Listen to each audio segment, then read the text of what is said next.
দয়া করে আমাকে ছেড়ে দেন। আমার কাছে যা আছে সব নিয়ে যান, তাও আমার কোনো ক্ষতি করেন না। তোমার মতো এমন সুন্দরী মেয়েকে এভাবে টাকা নিয়ে ছেড়ে দেয় কিভাবে বলো? তোমাকে দেখলে তো যে কোনো ছেলে পাগল হয়ে যাবে। আর সেখানে তো আমি একটা খারাপ ছেলে। আর তোমাকে ছেড়ে দিব ভাবলে কিভাবে? আপনার হাত জোর করে বলছি, আমার সর্বনাশ করবেন না। আপনার যত টাকা লাগে আমাকে বলেন, আমি দিয়ে দিব, কিন্তু আমার ক্ষতি করেন না। আদিবা আদিত্যর কাছে হাত জোড় করতে লাগলো আর কান্না করতে লাগলো। আদিত্য আদিবার কোনো কথা না শুনে ঝাঁপিয়ে পড়ল। এক এক করে আদিবার শরীর থেকে সবকিছু খুলে ছুঁড়ে ফেলে দিল। আদিবার সারা শরীর চুমুতে ভরিয়ে দিল। আদিবা আদিত্যকে সরিয়ে দেওয়ার চেষ্টা করতে লাগলো আর কান্না করতে লাগলো। কিন্তু আদিবার কান্না আদিত্যর কানে পৌঁছালো না। আদিত্য নিজের মতো করে আদর করতে লাগলো। আদর করা শেষ করে আদিত্য আদিবার ব্যাগ থেকে টাকা সাথে আদিবার গলার থেকে চেন টান দিয়ে নিয়ে নেয়। তারপর আদিত্য দৌড়ে আদিবাকে রেখে পালিয়ে গেল। আদিবা জোরে জোরে কান্না করতে লাগলো। হঠাৎ করে আদিবা কারো টাকা ডাকিতে চোখ খুলে দেখে ওর আম্মু। বলে উঠল, আদিবা, এই আদিবা, আবার কান্না করছিস? আদিবা খাট থেকে উঠে শক্ত করে জড়িয়ে ধরল ওর আম্মুকে। ওর আম্মু পিঠে হাত বুলিয়ে দিতে দিতে বলল, মা, আমার কান্না করিস না। এই জুনিয়রকে যদি কোনো দিন খুঁজে পাই, ওর এমন হাল করব না। আম্মু, আমি আর নিতে পারছি না। এই এক স্বপ্ন বারবার কেন আমার চোখের সামনে আসছে? আমি তো ওই রাতটাকে ভুলে যেতে চাই, তাও কেন বারবার স্বপ্ন হয়ে আমাকে মনে করিয়ে দিচ্ছে। তুই এটা নিয়ে বেশি ভাবিস জন্য এমন হয়। তোকে কতবার বললাম ওইসব নিয়ে ভাবিস না, যা হবার হয়ে গেছে। তুই যে বেঁচে আসোস এটাই তো অনেক। আমার একমাত্র মেয়ে তুই। তোর কিছু হয়ে গেলে আমরা কিভাবে বেঁচে থাকতাম বল? আম্মু, আমি একটা ধর্ষিতা মেয়ে। আমার বেঁচে থাকার চেয়ে মরে যাওয়া মনে হয় ভালো ছিল। প্লিজ এসব কথা রাখ। অফিসে যাবি না? অফিসে যাওয়ার সময় হয়ে গেছে, যা ফ্রেশ হয়ে আয়। আদিবা ওর আম্মুকে ছেড়ে চোখের পানি মুছে ওয়াশরুমে চলে যায়। আর এদিকে আদিত্য সকালে ঘুম থেকে উঠে গোসল করে ইন্টারভিউ দেওয়ার জন্য রেডি হয়ে নিল। আদিত্যর ছোট বোন এসেছে। আদিত্যকে বলল, ভাইয়া, রান্না শেষ, খাবার খেয়ে বের হ। আদিত্য ওর বোনের কথা শুনে ওর বোনের সাথে যেতে লাগলো। আদিত্যর বোন একটা পার্টি মাটিতে বিছিয়ে আদিত্যকে বসতে দিল। আদিত্য বসলে আদিত্যর বোন আতিয়া খাবার বেড়ে দিল। আদিত্য খাবার প্লেটটা হাতে নিয়ে ওর বোনকে খাওয়াই দিতে লাগলো আর নিজেও খেতে লাগলো। খাবার খাওয়া শেষ করে আদিত্য বলল, বুনু, তুমি ঘরে থেকো। দরকার ছাড়া দরজা খুলো না। আমি বাসায় আসলে তোকে নিয়ে ঘুরতে যাবো, আচ্ছা? আচ্ছা ভাইয়া। আদিত্য বাড়ি থেকে বের হয়ে 10 মিনিট হেঁটে বাস কাউন্টারে গিয়ে লোকাল বাসে উঠে বসলো। 20 মিনিট পর বাস থেকে নেমে রিক্সা নিয়ে সোজা অফিসের সামনে গিয়ে নেমে তাড়াতাড়ি করে অফিসের ভিতরে ঢুকে পড়লো। ভিতরে গিয়ে দেখে অনেকজন দাঁড়িয়ে আছে ইন্টারভিউ দেওয়ার জন্য। আদিত্য ওদের সাথে দাঁড়ালো। সবাই এক এক করে ইন্টারভিউ দিতে লাগলো। 1 ঘন্টা দাঁড়িয়ে থাকার পর আদিত্যর সময় চলে আসলো। 1 ঘন্টা দাঁড়িয়ে থাকতে থাকতে আদিত্যর পা একদম ব্যথা হয়ে গেছে। তারপর নিজেকে ঠিক করে ক্যাবিনের সামনে গিয়ে বসলো। বলল, আসতে পারি ম্যাম? আসুন। আদিত্য ভিতরে গিয়ে আদিবাকে দেখে চমকে গেল। আদিত্যর হাত পা কাঁপতে লাগলো। আদিব্বা আদিত্যকে বসতে বলল। আদিত্য বুঝতে পারছে না বসবে নাকি দৌড়ে পালিয়ে যাবে। আদিত্যকে এভাবে দাঁড়িয়ে থাকতে দেখে আদিবা বলল, কি ব্যাপার, বসছেন না কেন? বসেন। আদিত্য ঢোক গিলতে গিলতে চেয়ার টেনে বসলো। আদিবার দিকে কাগজপত্র দিয়ে দিল। আদিবা দেখে বলল, আপনি দেখছি অনেক ভালো স্টুডেন্ট, তা এই চাকরি কেন করতে আসলেন? আপনার তো আরো পড়া বাকি আছে, এই অল্প বয়সে চাকরি নিতে এসেছেন। আমার চাকরিটা দরকার, তাই এই বয়সে চাকরির ইন্টারভিউ দিতে এসেছি। বুঝলাম। আমার একজন বিশ্বস্ত মানুষ লাগবে, যে আমার আশেপাশে সব সময় থাকবে, আমাকে প্রোটেক্ট করবে, আর সাথে আমার হাত কাজগুলো করে দিবে। আচ্ছা। আদিবা আদিত্যকে অনেক ধরনের প্রশ্ন করতে লাগলো। আদিত্য ভয়ে ভয়ে প্রশ্নের সবগুলো উত্তর দিতে লাগলো। আদিবা আদিত্যকে বলল, আচ্ছা, আপনি তাহলে আসতে পারেন। আদিত্য আর কোনো কথা না বলে সালাম দিয়ে সোজা বের হয়ে দীর্ঘ নিঃশ্বাস ফেলে অফিস থেকে তাড়াতাড়ি করে বের হয়ে গেল। আদিত্য হেঁটে বাস স্ট্যান্ডে চলে গেল। বাসের অপেক্ষায় বসে থাকলো। আদিত্য বাস কাউন্টারের সামনে বসে ভাবতে লাগলো। হাই আল্লাহ, এ আমি কি করছি? যদি কোনো দিন ধরা পড়ে যাই তাহলে আমাকে মেরে ফেলবে। আর ভাগ্যক্রমে তার অফিসে ইন্টারভিউ দিতে গেলাম। যদি সেই দিন কালো মাস্ক পরা না থাকতো তাহলে তো আমাকে চিনে ফেলতো। আদিত্য কথা ভাবতে লাগলো। বাস আসলে আদিত্য ভাবনার জগৎ থেকে বের হয়ে বাসে উঠে বসলো। জ্যাম থাকায় 1 ঘন্টা পর বাস থেকে নেমে পায়ে হেঁটে চলে গেল বাসায়। বাসায় গিয়ে দরজা নক করতে লাগলো। আতিয়া, বুনু কই? তুমি ঘুমিয়ে গেছো নাকি? আদিত্য দরজা হালকা ধাক্কা দিলেই সাথে সাথে দরজা খুলে গেল। আদিত্য অবাক হয়ে গেল। ঘরের ভিতরে ঢুকে আদিত্য যেন থমকে গেল। আদিত্য দৌড়ে গিয়ে ওর চাচাতো ভাইকে লাথি দিয়ে ফেলে দিল। আদিত্য ওর বোনের পা জড়িয়ে ধরে কান্না করতে লাগলো। গলা ফাঁস থেকে আতিয়াকে নামিয়ে খাটে শুয়ে দিয়ে মুখে ডাকতে লাগলো। এই বুনু, বুনু, এই বুনু উঠো না। এই বুনু, কথা বলছো না কেন? উঠো না। আদিত্য চিৎকার করে কান্না করতে লাগলো। আদিত্য ওর চাচাতো ভাইয়ের দিকে তাকাতেই ওর চাচাতো ভাই দৌড়ে পালাতে যাবে। তখনই আদিত্য ওর বোনকে দেখে দৌড়ে গিয়ে ওর চাচাতো ভাইকে দৌড়ে মারতে লাগলো। ওর চাচাতো ভাই চিৎকার করে সবাইকে ডাকলে সবাই দৌড়ে আসে। আদিত্য রান্নাঘরের বটি নিয়ে এসেছে, সোজা ওর চাচাতো ভাইকে কোপাতে লাগলো। এইটা দেখে সবাই ভয়ে কেঁপে উঠল। আদিত্য ওর চাচা চাচি আদিত্যকে থামানোর চেষ্টা করলো। আমাকে ছাড়েন, আপনার ছেলেকে আমি মেরে ফেলবো। আমার বোনকে ধর্ষণ করে মেরে ফেলেছে, আর আমি ওকে ছেড়ে দিব ভাবলেন কিভাবে? আদিত্য ওর চাচাতো ভাইকে আরেকটা কোপ দিতে যাবে, সাথে সাথে পুলিশ এসে আদিত্যকে ধরলো। আদিত্য চিৎকার করে কান্না করতে করতে বলল, স্যার, আমাকে ছেড়ে দেন, আমি ওকে মেরে ফেলবো। ওই আমার ছোট বোনকে মেরে ফেলেছে, আমি ওকে ছাড়বো না। সবাই রুমের ভিতরে গিয়ে আতিয়ার মৃত দেহ দেখে পুলিশরা আতিয়াকে আর আদিত্যকে নিয়ে চলে গেল, আর আদিত্যর চাচাতো ভাইকে হসপিটালে পাঠিয়ে দিল। আদিত্য আতিয়ার লাশ ধরে চিৎকার করে কান্না করতে লাগলো, আর আতিয়াকে জড়িয়ে ধরে বলল, এই বুনু, উঠো না। এভাবে চোখ বন্ধ করে আসো কেন? বুনু, চোখ খুলো দয়া করে। আমাকে ছেড়ে চলে যেতে পারো না? আদিত্য চিৎকার করে কান্না করতে লাগলো। 5 বছর পর আদিত্য জেল থেকে বের হয়ে চারিদিকে চোখ বুলিয়ে দেখতে লাগলো। আদিত্য সারা মুখে দাড়ি দিয়ে ভরে গেছে। আদিত্যকে চেনা যাচ্ছে না। আদিত্য জেলখানা থেকে সোজা বাড়িতে চলে গেল। বাড়িতে গিয়ে দেখে ঘরের টিলাগুলো ঝোল ধরে গেছে, সারা বাড়ি জঙ্গল দিয়ে ভরে গেছে। আদিত্যকে দেখতে সবাই এসেছে। সবাই আদিত্যকে দেখে নানা ধরনের কথা বলতে লাগলো। আদিত্য দরজা খুলে ভিতরে ঢুকে দেখে মাকড়সার জাল দিয়ে রুম ঢেকে গেছে। আদিত্য মাকড়সার জালগুলো সরিয়ে আতিয়ার ছবিটা আলমারি থেকে বের করে হু হু করে কেঁদে উঠল, আর বলতে লাগলো, আমার জন্য আজ তোমাকে হারিয়ে ফেললাম। কথায় আছে না, অন্যর সাথে অন্যায় করলে নিজের সাথে হয়। সেই দিন যদি আমি ওই ভুলটা না করতাম, আজ এমনটা হয়তো হতো না। আমার পাপের শাস্তি তোকে পেতে হলো রে বোন, আমাকে তুই ক্ষমা করে দিস। আদিত্য কথাগুলো বলে অঝোর ধারায় কান্না করতে লাগলো। অনেকক্ষণ কান্না করে ব্যাগের ছবিটা নিয়ে দরকারি কাগজপত্র তুলে কিছু শার্ট প্যান্ট তুলে বের হয়ে গেল। সবাই আদিত্যর দিকে তাকিয়ে আছে। আদিত্য 10 মিনিট হেঁটে বাস কাউন্টারে চলে গেল। বাসে উঠে ঢাকা চলে আসলো। আদিত্যর অনেক ক্ষুধা লাগলে পকেট থেকে 20 টাকা বের করে কলা পাউরুটি কিনে খেতে লাগলো। খাওয়া শেষ করে আদিত্য ফোন বের করে একজনকে কল দিল। কল রিসিভ হইলে ওই পাশ থেকে বলল, কে? ভাই, আমি আদিত্য। এটা তো আপনার নাম্বার, আপনি চিনতে পারছেন না? রাকিব চোখ ডোলে ফোনের দিকে তাকিয়ে বলল, ও আদিত্য, তুমি? ঘুমের ভিতরে নাম্বার দেখি নাই। আচ্ছা, তুমি কি সাড়া পেয়েছো? জি। তুমি এখন কোথায় আছো? জি, আমি বাস কাউন্টার থেকে নেমেছি, একটা দোকানে বসে আছি। আচ্ছা, তুমি বাস কাউন্টারের আশেপাশে থাকো, আমি মানুষ পাঠিয়ে দিচ্ছি। আচ্ছা ভাইয়া। আদিত্য বাস কাউন্টারের সামনে গিয়ে বসলো। অনেকক্ষণ অপেক্ষা করার পর আদিত্যকে কল দিলে আদিত্য রিসিভ করলে 2জন লোক এসে আদিত্যকে নিয়ে গেল। আদিত্যকে একটা বিশাল বড় বাড়ির সামনে নিয়ে গিয়ে গাড়ি থেকে নামিয়ে দিল। আদিত্য গেট দিয়ে ঢুকে রাকিবকে কল দিলে রাকিব রিসিভ করে বলল, সদর দরজার কাছে আসো। আপনি কোথায়? আমি বসার ঘরে আছি, তুমি আসো। আদিত্য কলটা কেটে সদর দরজার কাছে গিয়ে কলিং বেল চাপ দিতেই দরজা খুলে গেল। আদিত্যকে দেখে মেয়েটা ভিতরে নিয়ে গেল। ভিতরে যেয়ে রাকিব এসে হ্যান্ডশেক করলো। আদিত্যকে নিয়ে বসার ঘরে গেল। আদিত্যকে রাকিব ওর আব্বু আম্মুর সাথে পরিচয় করিয়ে দিতে যাবে। আদিত্য চমকে উঠল। আদিত্য কিছু বলার আগে রাকিবের আম্মু রাহেলা বেগম বলল, তুমি আমার ছেলেকে জেলের ভিতর অনেক যত্ন রেখেছিলে। তোমার কথা অনেক শুনেছি। তোমাকে কি বলে যে ধন্যবাদ দেব? তোমার সব ঘটনা শুনছি। সত্যি তোমার সাথে খুব খারাপ হয়েছে। আজ থেকে তুমি আমার এখানে থাকবে, আর নিজেকে এখনই একা ভাববো না।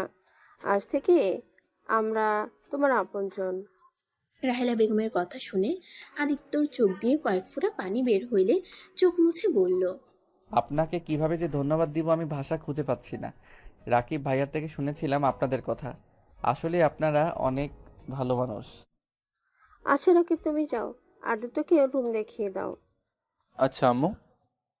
আদিত্য রাকিবের সাথে যেতে লাগলো। আদিত্য পিছন মুড়ে আরেকবার রাহেলা বেগম আর সাইফুল চৌধুরীকে দেখতে লাগলো। আদিত্যকে রুমে নিয়ে গেল। রাকিব বলল, রুম তোমার পছন্দ হয়েছে? ভাইয়া আপনাকে যে কিভাবে ধন্যবাদ দিব আমি ভাষা খুঁজে পাচ্ছি না। আপনি আমাকে নিজের বাড়িতে থাকতে দিচ্ছেন। ভাইয়া আমাকে কি এত বিশ্বাস করা ঠিক হচ্ছে? দেখ আদিত্য, আমার তোমাকে অনেক ভালো লেগেছে। আমি তোমায় বলছিলাম তুমি আমার ছোট ভাই। তোমাকে আমি ছোট ভাইয়ের মতোই ভালোবাসি। আমি তোমার সাথে 2 বছর থাকছি। আমি এই 2 বছরে তোমাকে যতটা চিনেছি, তুমি মানুষটা অসাধারণ। শোনো, ফ্রেশ হয়ে নাও, বাইরে বের হবো। তোমার মুখের কি অবস্থা হয়েছে? চুল কাটতে হবে, দাড়ি কাটতে হবে, পোশাক কিনতে হবে। একদম পাগল পাগল দেখা যাচ্ছে তোমায়। ভাইয়া আমার জন্য এত খরচ করতে হবে না। আপনি আমাকে থাকতে দিয়েছেন, এটাই আমার জন্য যথেষ্ট। আমাকে একটু একটা কাজ দিলে আর কিছু চাই না। এত কথা বলো না। 2 বছরে বুঝে গেছো আমার রাগ উঠে যায়, যার কারণে 2 বছর জেলও খাটতে হয়েছে। রাগে বসে নিজের গার্লফ্রেন্ডকে মেরে ফেলতে নিয়েছিলাম, আর তুমিও আবার রাগ তুলো না। আর আমি যা করি তাই চুপচাপ দেখে যাও। ভাইয়া এত রাগ কিন্তু ভালো না। আর আপনি তো আপুকে অনেক ভালোবাসেন, কেন যে মাথা গরম করে তাকে হারিয়ে ফেললেন? ভাইয়া আপুর কোনো খোঁজ পাইছেন? ওই লন্ডন থেকে দেশে আসবে 2 দিন পর। আপুর সাথে দেখা করবেন না? আপুকে ছাড়া কিভাবে থাকবেন? আপুকে বোঝানো লাগবে। সম্ভব না, ও আমার নামও শুনতে পারে না। আর ওর সামনে যাওয়ার মুখ আমি রাখি নাই। কীভাবে যাব ওর সামনে? আর আমি একটা সাইকো। আমার মতো সাইকোর সাথে কে বা মেয়ের বিয়ে দিয়ে বিপদে পড়বে? ভাইয়া মানুষ মাত্র ভুল, আর মানুষ সারা জীবন এক থাকে না। আপুকে বোঝাতে হবে। উনি নিশ্চয়ই আপনাকে ক্ষমা করে আপনার হয়ে যাবেন। জানি না। আচ্ছা তুমি যাও। আদিত্য শার্ট প্যান্ট নিয়ে ওয়াশরুমে গেলে আদিত্য ভেবাচাকা খেয়ে যায়। আদিত্য বাহিরে এসে বলল, ভাইয়া কল নাই, গোসল করব কিভাবে? আরে কল নাই, ওয়েট আমি দেখিয়ে দেই। রাকিব আদিত্যকে নিয়ে গিয়ে আদিত্য সব দেখিয়ে দিল। আদিত্য কয়েকবার চেক করে দেখে নিল। রাকিব চলে গেলে আদিত্য গোসল করে নিল।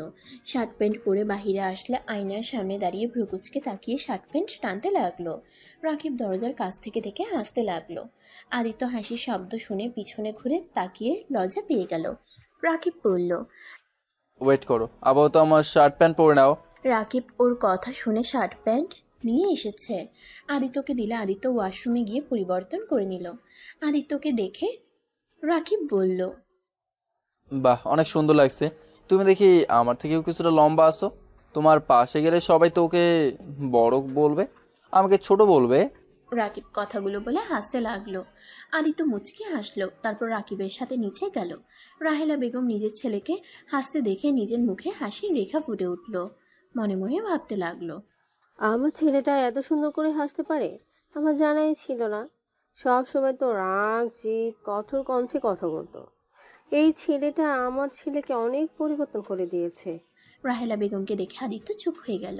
রাকিব রাহেলা বেগমকে দেখে বলল, আম্মু দেখো, আজ তো আমার শর্টও লাগে না, আমার থেকেও বেশি লম্বা। ওর সামনে আমাকে বাচ্চা মনে হচ্ছে, আর এই আমার বড় ভাই মনে হচ্ছে।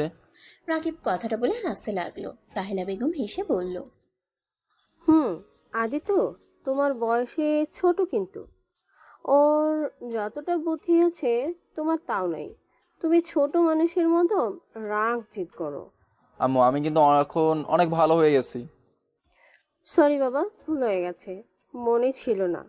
আমার কলিজার টুকরাটাই যে ভালো হয়ে গেছে। রাকিব রাহেলা বেগমের কাছে গেলে রাহেলা বেগম রাকিবের কপালে চুমু দিল। আদিত্য রাকিব রাহেলা বেগমের ভালোবাসা দেখে নিজের অজান্তেই চোখে পানি চলে আসলো। আদিত্য পানি মুছে ফেলল। রাকিব রাহেলা বেগমকে ছেড়ে দিয়ে বলল, আম্মু আদিত্যকে নিয়ে বের হচ্ছি। খাবার খাওয়া নিয়ে যাও, আদিত্য নিশ্চয়ই ক্ষুধা লাগছে। আমি রেস্টুরেন্টে থেকে খাওয়া দাওয়া দিব। আদিত্য চলো আমার সাথে। রাকিবের সাথে আদিত্য যেতে লাগলো। আদিত্যকে নিয়ে সোজা সেলুনে চলে গেল। চুল দাড়ির সাথে ফেসিয়াল করলো। সব করা শেষ হইলে রাকিব আদিত্যকে দেখে অবাক হয়ে বলল, মাশাল্লাহ, ছোট ভাই তোমাকে তো একদম হিরোদের মতো লাগছে। তোমাকে দেখে আমার হিংসা হচ্ছে। ভাইয়া মজা করেন না, আপনি আমার থেকে দ্বিগুণ হ্যান্ডসাম। হয়েছে, চলো এবার রেস্টুরেন্টে যাব। খাবার খেয়ে তোমার জন্য পোশাক কিনে বাসায় যাব। আদিত্য ও রাকিব সেলুন থেকে বের হয়ে বাইকে উঠে পড়ল। দুজন মিলে রেস্টুরেন্টে চলে গেল। আদিত্য রেস্টুরেন্টে দেখে অবাক হয়ে গেল। দুজন একটা টেবিলের সামনে বসলো। আদিত্য রাকিবকে বলল, জানেন ভাইয়া, আমার ছোট বোনের অনেক স্বপ্ন ছিল এমন একটা রেস্টুরেন্টে এসেছে খাবার খাবে। আমি শুধু ওকে বলতাম আমি যখন জব পাবো তখন তোমাকে নিয়ে যাব। কিন্তু আজ দেখেন আমার বোনটা আর আমার সাথে নাই, কবরে ঘুমিয়ে আছে আর আমার কাছে কোনো কিছু বায়না করে না। আদিত্য কথাগুলো বলতে বলতে চোখের পানি ফেলতে লাগলো। রাকিব আদিত্যের হাতের উপরে হাত রেখে বলল, কান্না করো না, ওর জন্য দোয়া করো, এই জন্য কবরে ভালো থাকতে পারে। কান্না করলে ও অনেক কষ্ট পাবে। আদিত্য হাতের উল্টো পিঠ দিয়ে চোখ মুছতে মুছতে বলল, হ্যাঁ, আমি আর কান্না করব না আমার জন্য, আর আমার বোনও কষ্ট পাক। আদিত্য নিজেকে অনেক কষ্টে সামলিয়ে নিল। রাকিব আদিত্যের দিকে ম্যানিউ কার্ড এগিয়ে দিল। আদিত্য বলল, ভাই আপনি যা খাবেন তাই খাবো। রাকিব অর্ডার দিতে লাগলো। অনেকক্ষণ পর অর্ডারে সব খাবার চলে আসলো। আদিত্য হাত দিয়ে খেতে গেলে রাকিব আদিত্যকে শিখিয়ে দিতে লাগলো। আদিত্য খেতে গিয়ে বারবার খাবার ফেলে দিচ্ছিল। রাকিব হাত দিয়ে খেতে লাগলো। আদিত্য হেসে চামচ রেখে দিয়ে হাত দিয়ে খেতে লাগলো আর বলল, জানেন ভাইয়া, হাত দিয়ে খাবার যে কি শান্তির, সেটাতে চামচ দিয়ে কেউ অতটা মজা পাওয়া যায় না। ঠিক বলছো। দুজন গল্প করতে করতে খাবার খেয়ে নিল। খাওয়া শেষ করে রাকিব বিল দিয়ে দিল। দুজন রেস্টুরেন্ট থেকে বের হয়ে বাইক নিয়ে সোজা শপিং মলে চলে গেল। আদিত্যকে শপিং করে দিল। আদিত্য শপিং মল ঘুরে ঘুরে দেখতে লাগলো। হঠাৎ করে আদিত্য কারোর সাথে ধাক্কা খেয়ে পড়ে যায়। আদিত্য উঠে মেয়েটাকে সরি বলবে, তার আগেই মেয়েটা ঠাস ঠাস করে থাপ্পড় মারলো। এই ছেলে, চোখে দেখো না, সরি আপু। বেয়াদব ছেলে কোথাকার। আবার আদিত্যকে মারতে যাবে তখনই রাকিব এসে রূপার হাত ধরে বলল, ওই বলছে তো সরি, তাই না? আবার মারতে যাচ্ছ কেন? রূপা রাকিবকে দেখে অবাক হয়ে গিয়ে সাথে সাথে হাত ছাড়িয়ে নিয়ে চলে যেতে লাগলো। আদিত্য অবাক হয়ে গেল। আদিত্য রাকিবকে বলল, ভাইয়া ওনাকে চেনেন নাকি? আপনাকে কিছু না বলে চলে গেল। ওইটাই তোমার আপু? আপু মানে রূপা আপু? কিন্তু উনি না 2 দিন পর লন্ডন থেকে আসবে। জানি না, আমার এক ফ্রেন্ড তো তাই বলছিল। আপুকে ডাক দেয়। আদিত্য রূপাকে ডাক দিয়ে দৌড়ে গেল। রাকিব আদিত্যর পিছন পিছন যেতে লাগলো আর বলতে লাগলো, আদিত্য দাঁড়াও। আপুকে আগে আটকে নেয়, তারপর দাঁড়াবো। আদিত্য রাকিবের কথা না শুনে শপিং মল থেকে বের হয়ে দেখে রূপা গাড়িতে উঠবে। সাথে সাথে আদিত্য হাঁপাতে হাঁপাতে বলল, আপু, আমার আপনার সাথে কথা আছে। কি কথা? একটু আমাকে বলতে দেন। আদিত্য, এভাবে কেউ দৌড়ায়? ভাইয়া ওয়েট করেন, নিঃশ্বাস ফেলতে দেন তো। রূপা রাকিবকে দেখে গাড়িতে উঠতে যাবে, সাথে সাথে আদিত্য গাড়ির দরজা আটকিয়ে দিয়ে বলল, আপু প্লিজ রাগ করে চলে যাবেন না, প্লিজ একটু আমার কথা শুনেন। আমি কারো কথা শুনতে চাই না। আর তুমি কে যে তোমার কথা শুনতে হবে? আপনার একটা ছোট ভাই হিসেবে ধরতে পারেন, প্লিজ আমার কথাটা শুনেন। রূপা কিছু বলতে যাবে তখনই পিছন থেকে কেউ বলে উঠল, রূপা। দোস্ত, তুই কেমন আছোস? রূপা আদিত্যকে এড়িয়ে আদিবাকে জড়িয়ে ধরল। আদিত্য পিছনে ঘুরে আদিবাকে দেখে ভয়ে হাত কাঁপতে লাগলো। আদিবা রূপাকে বলল, রূপা, তুই না 2 দিন পর আসবি, এখানে কি করছিস? সবাইকে সারপ্রাইজ দেব, তাই গতকাল রাতে এসেছি। সবাইকে সারপ্রাইজ দেবার জন্য কিছু বলি নাই। তাই বলে আমাকে বলবি না? আর এখানে কি করছিলি? আর রাকিব, তুমি এখানে কেমন আছো? জেল থেকে কবে ছাড়া পাইলে? ভালো আছি, তুমি কেমন আছো? 5 দিন হলো এসেছি। ও আচ্ছা, তা জেলের ভাত কেমন লাগলো? আর তোমার সাহস কি করে হয় আবার আমার বান্ধবীর সামনে আসার? রাকিব কিছু না বলে আদিত্যর হাত ধরে টেনে নিয়ে গেল। আদিত্য ভয়ে চলে গেল, কোনো কথা বলল না। রাকিব আদিত্যকে এভাবে দেখে বলল, কি ব্যাপার, এভাবে কাঁপছো কেন? কিছু হয়েছে তোমার? না। রাকিব বাইকে উঠে পড়লে আদিত্য পিছনে উঠে বসলো। দুজন বাসায় চলে আসলো। আদিত্য রুমে এসে খাটে বসে ভাবতে লাগলো। আমাকে যেভাবে হোক ওনার কাছ থেকে ক্ষমা চাইতে হবে, না হইলে আমি কখনোই শান্তিতে ঘুমাতে পারবো না। আমার বোন শান্তি পাবে না। আমাকে যেভাবে হোক ওনার কাছ থেকে ক্ষমা চাইতে হবে। কিভাবে ওনার সাথে যোগাযোগ করব? যেভাবে হোক আমাকে ওনার সাথে কথা বলতে হবে, আর ওনার চেনটা ফিরিয়ে দিতে হবে। আদিত্য কথাগুলো ভাবছিল। রাকিব নিজের রুমে গিয়ে রূপার কথা ভেবে চোখ বেয়ে পানি ছড়াতে লাগলো। 8টার দিকে আদিত্য রাকিবের রুমে আসলে রাকিবের রুম অন্ধকার হয়ে আছে। আদিত্য লাইট চালিয়ে দিল। রাকিব উপর হয়ে শুয়ে আছে। আদিত্য রাকিবকে আস্তে আস্তে ডাকতে লাগলো। রাকিব ঘুম ঘুম চোখে খাটে বসে বলল, কিছু বলবেন? ভাইয়া, আপনি কি কান্না করছেন? ভাইয়া, কান্না না করে আপুকে বোঝানোর চেষ্টা করলে তো পারেন। আর আপু যদি আপনাকে সত্যিই ভালোবেসে থাকে, আমার বিশ্বাস লাস্টবারের মতো আপনাকে উনি ক্ষমা করে দিবে। আমি কোন মুখে ওর সামনে যাব? আমি ওকে গলার টেপে মেরে ফেলতে চাইছিলাম শুধুমাত্র অন্যজনের কথায় ওকে ভুল বুঝে। আমি কেমন ভালোবাসলাম ওকে যে আমি ওকে বিশ্বাস করতে পারলাম না, অন্য কারো কথায় ওকেও অবিশ্বাস করলাম। ভাইয়া, আপনি অন্যায় করছেন। আপনি তো 2 বছর জেলও খাটলেন। আপনার আম্মু আব্বু বা কেউ আপনার খোঁজ খবরও নেয় নাই, আপনাকে শাস্তি দিয়েছে। আপনি তো এখন আগের মতো নাই, অনেকটা ভালো হয়ে গেছেন। এ আমাকে কখনোই ক্ষমা করবে না, ও আমাকে সহ্য করতে পারছে না। আচ্ছা ভাইয়া, নতুন করে আপুকে পটালে কেমন হয়? মানে?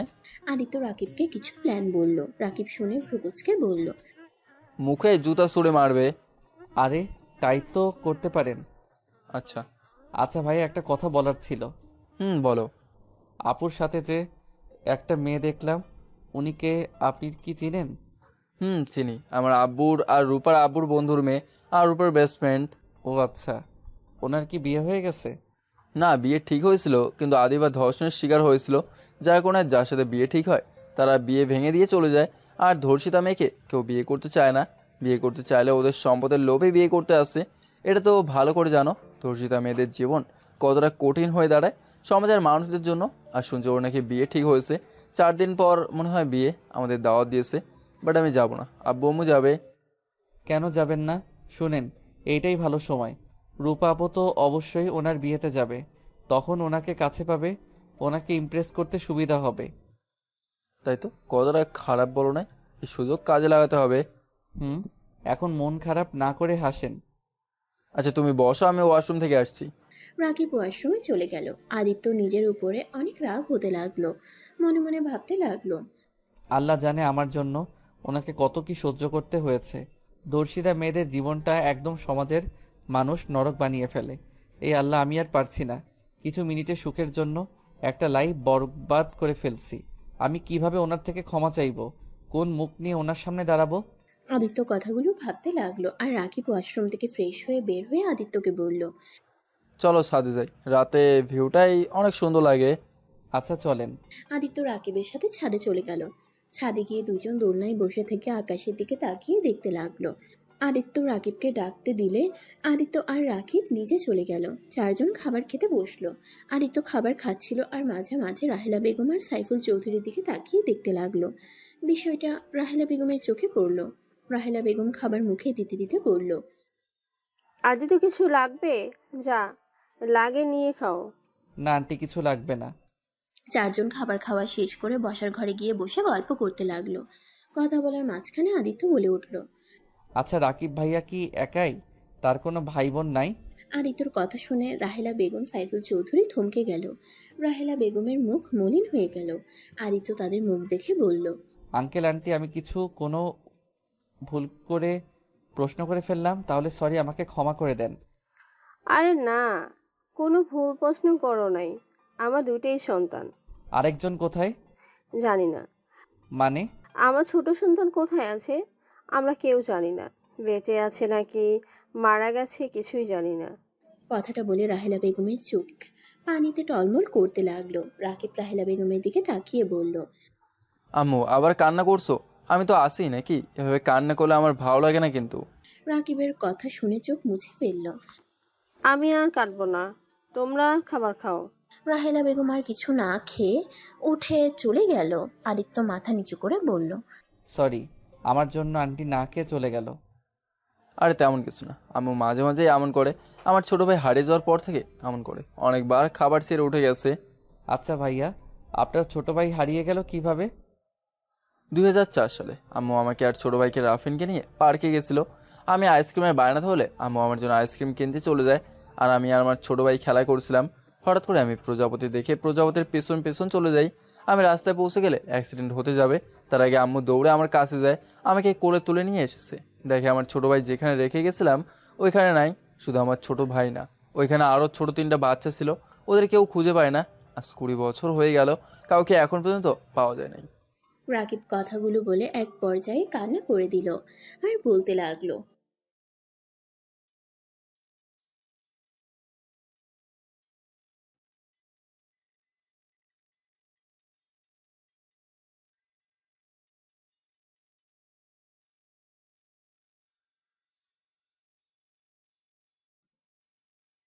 ভাইয়া কান্না করো না, এখানে তোমার কোনো দোষ নাই। তুমি নিজেও তো ছোট ছিলে, তখন কিডন্যাপারদের সাথে তুমি পারতে না? ওরা হয়তো তোমার ভাইয়ের সাথে তোমাকে তুলে নিয়ে যাইতো। আমি জানি না, কিন্তু আমাকে নিয়ে গেলে তাও নিজের কাছে অপরাধী মনে হতো না? তিলে তিলে এভাবে শেষ হয়ে যেত হয়তো না? আদিত্য রাকিবকে সান্ত্বনা দিতে লাগলো, সাথে সাইফুল চৌধুরীও দিতে লাগলো। রাকিব ওর আব্বুকে জড়িয়ে ধরে কান্না করতে লাগলো। আদিত্য একটা প্লেটে খাবার বেড়ে রাহেলা বেগমের রুমের দিকে যেতে লাগলো। রাকিব, সাইফুল চৌধুরী অবাক হয়ে গেল। আদিত্য রাহেলা বেগমের রুমে গিয়ে বলল, আন্টি। আদিত্য কিছু বলবে? আদিত্য রাহেলা বেগমের কাছে গিয়ে বসে চোখের পানি মুছে দিয়ে খাবারের লোকমা মুখে তুলে দিয়ে বলল, আন্টি কান্না করবেন না, আজ থেকে আমি আপনার ছোট ছেলে। আপনি মোটেও ভাববেন না আপনার ছোট ছেলে হারিয়ে গেছে। আদিত্যর কথা শুনে রাহেলা বেগম আরও ইমোশনাল হয়ে আদিত্যকে জড়িয়ে ধরল। আদিত্যর কপালে চুমু দিল। আদিত্য রাহেলা বেগমকে খাবার খাওয়াই দিল। দুজনের ভিতরে ভালো একটা সম্পর্ক হয়ে গেল। 4 দিন পর ভাইয়া উঠেন, আম্মু আব্বু ডাকছে। তাড়াতাড়ি উঠে বিয়ে বাড়িতে যেতে হবে তো। আমাকে ঘুমাতে দাও, পরে যাব, এখন যাব না। ভাইয়া আমাদের কাজ কি ভুলে গেছেন? রূপা আপুকে ইমপ্রেস করতে হবে তো। আদিত্যর কথা শুনে রাকিব লাফ দিয়ে উঠে তাড়াতাড়ি করে ফ্রেশ হতে চলে গেল। রাকিব তাড়াতাড়ি করে রেডি হয়ে নিল। রাকিব আদিত্য একসাথে নিচে গেলে রাহেলা বেগম বলল, মাশাল্লাহ, আমার ছেলে দুইটাকে পাঞ্জাবিতে অনেক সুন্দর লাগছে, কারণ নজর না লাগে। রাহেলার কথা শুনে 4 জন হেসে উঠল। তারপর বাসা থেকে বের হয়ে গাড়িতে উঠে পড়ল। 20 মিনিট বিয়ে রিসেপশন চলে গেল। সবাই নাচ গান করছে। আদিত্য রাকিব রূপাকে খুঁজতে লাগলো। খুঁজতে খুঁজতে রূপাকে ছাদে পেল। রাকিব আদিত্যকে সামনে এগিয়ে দিলে আদিত্য রূপার কাছে গিয়ে বলল, আসসালামু আলাইকুম আপু, কেমন আছেন? রূপা কারো কণ্ঠ পেয়ে পিছনে ঘুরে তাকিয়ে দেখে আদিত্য। রূপা আদিত্যকে বলল, ওয়ালাইকুম সালাম, তুমি এখানে কি করছো? জি আপু, আমি ভাইয়াদের সাথে এসেছি। ভাইয়া, রাকিব তোমার কেমন ভাই? কলিজার ভাই। যাই হোক, ওইসব বাদ দেন। যেটা বলার ছিল আপু, ভাইয়া আপনাকে অনেক ভালোবাসে। প্লিজ আপু, ভাইয়াকে ক্ষমা করে দাও, একটা সুযোগ দেন। ভাইয়া নিজেকে অনেক পরিবর্তন করছে। ব্যাস, আর একটা কথা বলো না, এখান থেকে চলে যাও, না হলে খুব খারাপ হয়ে যাবে। আপু প্লিজ, দয়া করে ভাইয়াকে ক্ষমা করে দেন। আদিত্যর কথা শুনে রূপা রেগে সোজা আদিত্যর গালে ঠাস ঠাস করে থাপ্পড় মারলে। রাকিব আদিত্যর পেছন থেকে বের হয়ে রাগীর লোক নিয়ে কিছু বলতে যাবে, সাথে সাথে আদিত্য রাকিবের হাত ধরে বলল, আপু আমাকে মারেন, সমস্যা নাই, আমার ভাইয়াকে দয়া করে ক্ষমা করে দেন। ভাইয়া তো নিজের ভুল বুঝতে পারছে, 2 বছর জেল খাটছে। তারপর কি আপনার মনে হয় ভাইয়ার শাস্তি কম হয়ে গেছে? দেখেন, আপনার যদি ভাইয়ার উপরে রাগ থাকে তাহলে ভাইয়ার উপরে রাগ খাটান, দরকার পড়লে শাস্তি দেন। তাই বলে আপনি ভাইয়াকে এড়িয়ে যাবেন না। কথা বলেন অন্তত। আপনি তো ভাইয়াকে ভালোবাসেন, ভালোবাসার মানুষটাকে কি লাস্টবারের মতো ক্ষমা করা যায় না? আদিত্যর কথা শুনে রূপা কিছু বলতে যাবে, তার আগেই নিচ থেকে চিল্লাপাল্লার আওয়াজ আসলে 3 জন দৌড়ে নিচে নেমে গেল। নিচে গিয়ে দেখে আদিবা আত্মহত্যা করতে চলে গেছে। সবাই আদিবার রুমের দরজা ধাক্কাতে লাগলো। দরজা খুলছে না দেখে আদিত্য পাশের রুমের দরজা খুলে ব্যালকনি দিয়ে আদিবার রুমে ঢুকলো। আদিত্য আদিবার পা ধরে বলল, দয়া করে এমন পাপ কাজ করবেন না, এইটা কখনোই সমাধান হতে পারে না। দয়া করে নেমে আসেন। আমাকে ছেড়ে দেন, আমি বাঁচতে চাই না। আমার বেঁচে থাকার কোনো অধিকার নাই। ধর্ষিতা মেয়ের বেঁচে থাকার কোনো অধিকার নাই। দয়া করে আমাকে ছেড়ে দেন, আমি আর পারছি না। এক এক করে এইভাবে সবাই বিয়ে ভেঙে দিয়ে যাচ্ছে। 1000 জনের 1000 কথা, এত কথা শুনতে আর পারছি না। কারো কথায় কেন কান দিচ্ছেন? আপনি তো আপনার বাবা মায়ের একমাত্র সন্তান।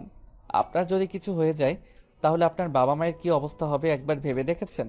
আপনি তো আত্মহত্যা করে ভাবছেন মুক্তি হয়ে যাবেন, কিন্তু আপনার আব্বু আম্মুর কি হবে? তারা সহ্য করতে পারবে কি? আদিত্য, দরজা খোলো। ভাইয়া, উনি তো দড়ি ছড়াচ্ছেন না, ওনাকে ছেড়ে দিলে তো উনি ঝুলে যাবে। তোমার পায়ের কাছে দেখো টুল আছে, ওইটা খাটের উপরে তুলে আদিবার পায়ের নিচে দাও। আদিত্য রাকিবের কথা শুনে পা দিয়ে টুলটা নিয়ে আসতে লাগলো। আর ওইদিকে আদিবার আব্বু আম্মু কান্নায় ভেঙে পড়তে লাগলো। আর সবাই আদিবাকে নেমে পড়তে বসতে লাগলো। আদিত্য অনেক কষ্টে টুলটা নিয়ে আদিবার পায়ের কাছে দিয়ে দরজা খুলতে যাবে, সাথে সাথে আদিবা পায়ের কাছ থেকে টুল ছড়িয়ে ঝুলে পড়ে। আদিত্য দরজা খুলে দিলে সবাই রুমে ঢুকে পড়ে। আদিবার আব্বু আম্মু আদিবার হাত জড়িয়ে ধরে কান্না করতে লাগলো আর বলতে লাগলো, আদিবা, এমন কাজ করো না। কে কি বলো, ওইটা কানে নিচ্ছ কেন? কে তোমাকে বিয়ে করলো বা করলো না, ওইটা দেখার বিষয় না। আদিবা, আমাকে ছেড়ে চলে যাও না। রাকিব রূপা মিলে আদিবাকে নামিয়ে নিল। আদিবা জোরে জোরে কাঁদতে লাগলো। আদিত্যর নিজের উপরে অনেক রাগ হতে লাগলো। আদিত্য সহ্য করতে না পেরে আদিবার কাছে গিয়ে আদিবার হাত শক্ত করে জড়িয়ে ধরে বলল, আমি আপনাকে বিয়ে করতে চাই। আমি আপনাকে কথা দিচ্ছি, এই 5 বছর যতটা কষ্ট সহ্য করছেন, আমি আপনাকে সম্পূর্ণ ভালোবাসা দিয়ে সব ভুলিয়ে দেওয়ার চেষ্টা করব। দয়া করে আমাকে একটা সুযোগ দেন আপনাকে ভালোবাসার। আমি আপনার লাইফটা পরিবর্তন করে দিতে চাই। প্লিজ এভাবে ভেঙে পড়বেন না। আদিত্যর কথা শুনে সবাই অবাক হয়ে যায়। আদিবার আব্বু আম্মু অবাক হয়ে আদিত্যর দিকে তাকালে রাহেলা বেগম বলল, কি? আদিত্য তুমি বিয়ে করবে মানে? আদিবা তোমার বড় আপুর মতো। আম্মু, বয়স কোনো ব্যাপার না। আঙ্কেল আন্টি, আপনাদের কাছে আপনার মেয়েকে আমি চাচ্ছি। আমি একটা বেকার ছেলে আর আমি গরিব ঘরের সন্তান। আমি আপনার মেয়েকে বিয়ে করতে চাই। আমি জানি ছোট মুখে বড় কথা হয়ে যাচ্ছে, কিন্তু সত্যি আমি আপনার মেয়েকে বিয়ে করতে চাই। আমি আপনার মেয়েকে হয়তো বড়লোকদের মতো টাকা পয়সা দিয়ে ভরিয়ে দিতে পারবো না, কিন্তু ভালোবাসার সম্মান দিয়ে রাখতে পারবো। একবার আমাকে বিশ্বাস করে দেখেন, আমি যদি আপনার মেয়েকে অসুখে রাখি তাহলে আপনারা আমাকে মেরে ফেলেন, আমার কোনো আফসোস থাকবে না। আদিত্যর কথা শুনে সবাই কানাঘুষা করতে লাগলো। অনেকক্ষণ ভেবে চিন্তা করে আদিবার আব্বু আম্মু রাজি হয়ে যায়। আদিবা কিছু বলতে চাইলে বলার সুযোগ দেয় নাই। আদিত্য আর আদিবার বিয়ে পড়ানো শুরু করলো। যৌতুক দিতে চাইলে আদিত্য বলে উঠল, বেয়াদবি মাফ করবেন, আমি আপনার মেয়ের হাত দুইটাই চাই, আমার আর কিছুই চাই না। যদি যৌতুক হিসেবে কিছু দিতে চান জোর করে, আমি তাহলে একটাই জিনিস চাইব, সেইটা আপনার মেয়েকে। আদিত্যর কথা শুনে সবাই অবাক হয়ে গেল। কেউ কেউ আদিত্যকে ভালো বলতে লাগলো, কেউ কেউ আদিত্যকে পাগল বলতে লাগলো। আদিবার আব্বু আম্মু আদিত্যর প্রতি অনেকটাই ইমপ্রেস হয়ে যায়। আদিত্য আর আদিবার বিয়ে পড়িয়ে দিল। আদিত্যর বাবা মা হিসাবে রাহেলা বেগম সাইফুল চৌধুরী স্বাক্ষর দেয়। আদিবা আর আদিত্য বসে আছে। সবাই নাচানাচি গান বাজনা নিয়ে মেতে থাকলেও আদিবার মুখে এক ফোঁটা হাসি নাই। আদিবার চোখ বেয়ে অনবরত পানি পড়ছে। আদিত্য আদিবার চোখের পানি মুছে দিতে দিতে বলল, আমি জানি আমাকে আপনার পছন্দ না, আমি জানি আমার উপরে আপনার রাগ হচ্ছে। দয়া করে প্লিজ এভাবে কান্না করবেন না। আপনার কান্না আমার সহ্য হচ্ছে না। আমি একবার যখন আপনার হাত ধরেছি তখন আমার মৃত্যুর আগ পর্যন্ত আপনার হাত ধরে বাঁচতে চাই। এই হাত কখনোই আপনার হাত ছেড়ে দিবে না। আদিত্যর কথা শুনে আদিবা কিছু বলল না, চুপ করে বসে থাকলো। আদিত্য আদিবার জন্য বাসর ঘর সাজানো হইলে আদিবা আর আদিত্যকে নিয়ে বাসর ঘরে দিয়ে আসলো। আদিত্য দরজা লাগিয়ে দিলে আদিবা আদিত্যকে বলল, তুমি কি পাগল? আমার মতো ধর্ষিতা মেয়েকে কেন বিয়ে করলে? বিয়ে তো করলে, আবার যৌতুক পর্যন্ত নিলে না। তুমি আমাকে কেন দয়া করলে? আমি তোমায় দয়া করি না, আমি আমার ভুল শোধরানোর জন্য তোমায় বিয়ে করছি। মানে? আদিত্য আদিবাকে সত্যি বলতে যাবে তখনই ভাবতে লাগলো। কি হলো? কি ভাবো এইভাবে? আমি যদি সত্যি বলি তাহলে উনি অনেক কষ্ট পাবে। না থাক, সময় হইলে ওনাকে সব সত্যি কথা বলে দিতে হবে। আমি চেয়েছিলাম আমি জীবনে বিয়ে করলে একটা ধর্ষিতা মেয়েকে বিয়ে করব। অবহেলিত মেয়েদের বিয়ে করার ইচ্ছে ছিল, সেইটা পূর্ণ হয়ে গেল।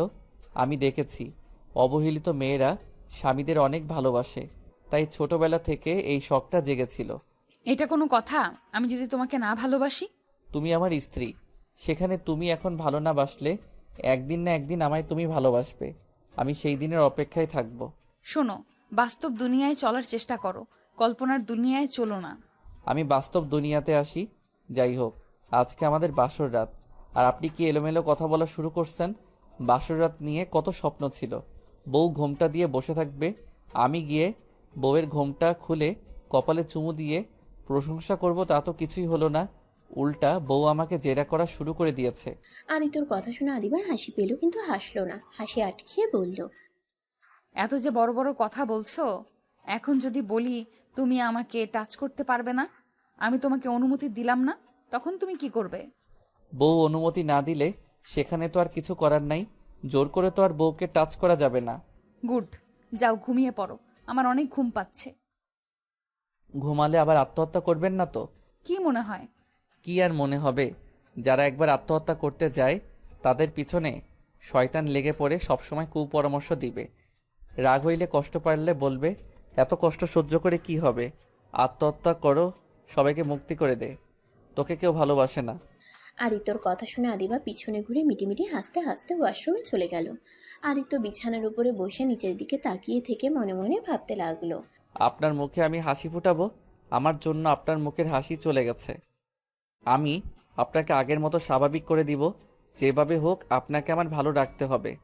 আদিত্য ওর পকেট থেকে ওর বোনের ছবি বের করে বুকে জড়িয়ে চোখে পানি ফেলতে লাগলো আর ভাবতে লাগলো। বোন রে, তোমাকে যে আমি খুব মিস করছি। বোন, তুমি কি দেখতে পারছো? আমি আমার ভুল শুধরানোর জন্য ওনাকে বিয়ে করেছি। আমি জানি না উনি যখন সত্যিটা জানতে পারবে আমাকে ক্ষমা করে দিবে কিনা। ওয়াশরুমের দরজা খোলার শব্দ পেয়ে আদিত্য সাথে সাথে চোখ মুছে ছবিটা পকেটে রেখে দিল। আদিবা আদিত্যকে দেখে বলল, আচ্ছা, একটা কথা বলো তো। জি বলেন। তোমার কণ্ঠটা কেমন জানি চেনা চেনা লাগে, কোথায় যেন শুনেছি। আর তোমাকে কি আগে আমি দেখেছি? আদিত্য আদিবার কথা শুনে ভয় পেয়ে গেল, ঢুক গিলতে লাগলো। আদিবা পুরুকুচকে তাকিয়ে বলল, কি হলো, কথা বলছো না কেন? মানে হ্যাঁ, আমাকে তুমি আগে দেখছো। আমি তোমার অফিসে ইন্টারভিউ দিতে এসেছিলাম 5 বছর আগে, এই জন্য হয়তো আমার কণ্ঠ চেনা চেনা লাগছে। ও আচ্ছা, আমার ঠিক মনে পড়ছে না, হয়তো হতে পারে 5 বছর আগের কথা, তাই খেয়াল হয়নি। ও আচ্ছা। আচ্ছা যাও, ফ্রেশ হয়ে নাও। আদিত্য ওয়াশরুমে চলে গেল। আদিবা খাটের একপাশে শুয়ে ভাবতে লাগলো। এই ছেলেটা আমাকে কেন বিয়ে করলো? আমার অফিসে একবার ইন্টারভিউ দিতে এসেছে, আবার সম্পদের লোভ থাকলে যৌতুকও নিল না। কিছু তো বুঝতে পারছি না, ওর মাথায় কি চলছে। নাকি আল্লাহর কাছে একটা ভালো স্বামী চেয়েছিলাম জন্য কি আমার জন্য কি পাঠিয়েছে? আদিবা ভাবতে ভাবতে ঘুমিয়ে পড়ল। আদিত্য ওয়াশরুম থেকে বের হয়ে পাঞ্জাবিটা খুলে স্যান্ডো গেঞ্জি পরে শুয়ে পড়ল। আদিবার দিকে কিছুক্ষণ তাকিয়ে থেকে লাইটটা অফ করে ঘুমিয়ে পড়ল। সকালে ঘুম ভাঙতেই দেখতে পায় আদিবা ওর বুকের উপরে মাথা দিয়ে শুয়ে আছে। আদিত্য একটু নড়ে উঠলে আদিবার ঘুম ভেঙে যায়। আদিবা চোখ খুলতেই আদিত্য চোখ বন্ধ করে ফেলল। আদিবা নিজেকে আদিত্যর বুকে দেখে লজ্জা পেয়ে গেল, সাথে সাথে উঠে পড়ল। আদিত্যর দিকে তাকিয়ে মনে মনে ভাবতে লাগলো, মাশাআল্লাহ, আমার বরটাকে কত সুন্দর লাগছে, একটা ছোট বাচ্চাদের মতো ঘুমাচ্ছে। আল্লাহর কাছে হাজার হাজার শুকরিয়া। কিন্তু আল্লাহ, আপনি ভালো জানেন ওর মনের ভেতরে কি আছে। আদিবা আদিত্যর দিকে তাকিয়ে কথাগুলো ভাবছিল। আদিত্য চোখ খুলে দেখে আদিবা তাকিয়ে আছে। আদিত্য আবার চোখ বন্ধ করে নিলে আদিবা ভ্রুকুচকে তাকিয়ে বলল, তার মানে তুমি আমাকে ইচ্ছে করে নিজের বুকের সাথে জড়িয়ে ধরেছিলে, আমাকে ঘুমের ভেতরে পেয়ে আমার সাথে? ছি! আদিবার কথা শুনে আদিত্য লাফ দিয়ে উঠে ভয়ে ভয়ে বলল, বিশ্বাস করো, আমি কিছু করি নাই, আল্লাহর কসম। আমি তোমায় ইচ্ছে করে বুকে টেনে নেই নাই। আমি তো ঘুমিয়ে গেছিলাম। ঘুম ভাঙলে দেখি তুমি শুয়ে আছো আমাকে জড়িয়ে ধরে। তোমাকে নড়তে দেখে ভয়ে চোখ বন্ধ করে নিয়েছিলাম, যাতে তুমি আমায় ভুল বুঝতে না পারো। ওকে বিশ্বাস করলাম। যদি ভুলেও ঘুমের ভেতরে আমাকে টাচ করার চেষ্টা করো তাহলে তোমার খবর আছে বলে দিলাম। আদিবা কথাটা বলেই খাট থেকে নেমে মিটিমিটি হাসতে লাগলো আর মনে মনে বলতে লাগলো, বরটা কি ভয়টাই না পেয়ে গেছে, মুখটা দেখার মতো ছিল। আদিবা ওয়াশরুমে চলে গেল। আদিত্য খাটের উপরে বসে পড়ল। আদিবা গোসল করে আসলো। আদিবা তোয়ালা পিছিয়ে আসলে আদিত্য সাথে সাথে চোখ সরিয়ে নিল। আদিবা ড্রেসিং টেবিলের সামনে গিয়ে হেয়ার ড্রায়ার দিয়ে চুল শোকাতে লাগলো। আদিত্য আর চোখে তাকিয়ে দেখতে লাগলো। আদিবা আয়নায় আদিত্যকে আর চোখে তাকাতে দেখে মিটিমিটি করে হাসতে লাগলো আর ভাবতে লাগলো, দেখবো কি করে, কতক্ষণ নিজেকে কন্ট্রোল করে রাখো, আমার অনুমতি ছাড়া কতক্ষণ নিজেকে ধরে রাখতে পারো। আদিবা চুল শুকিয়ে আদিত্যর দিকে ভ্রুকুচকে তাকিয়ে বলল, এভাবে কি দেখছো? আদিবার কথা শুনে আদিত্য থতমত খেয়ে গেল।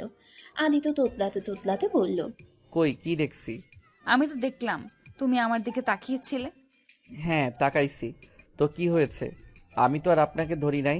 আর আপনি এভাবে একটা ছেলে মানুষের সামনে থাকলে যে কোনো ছেলের আদর করতে ইচ্ছে করবে।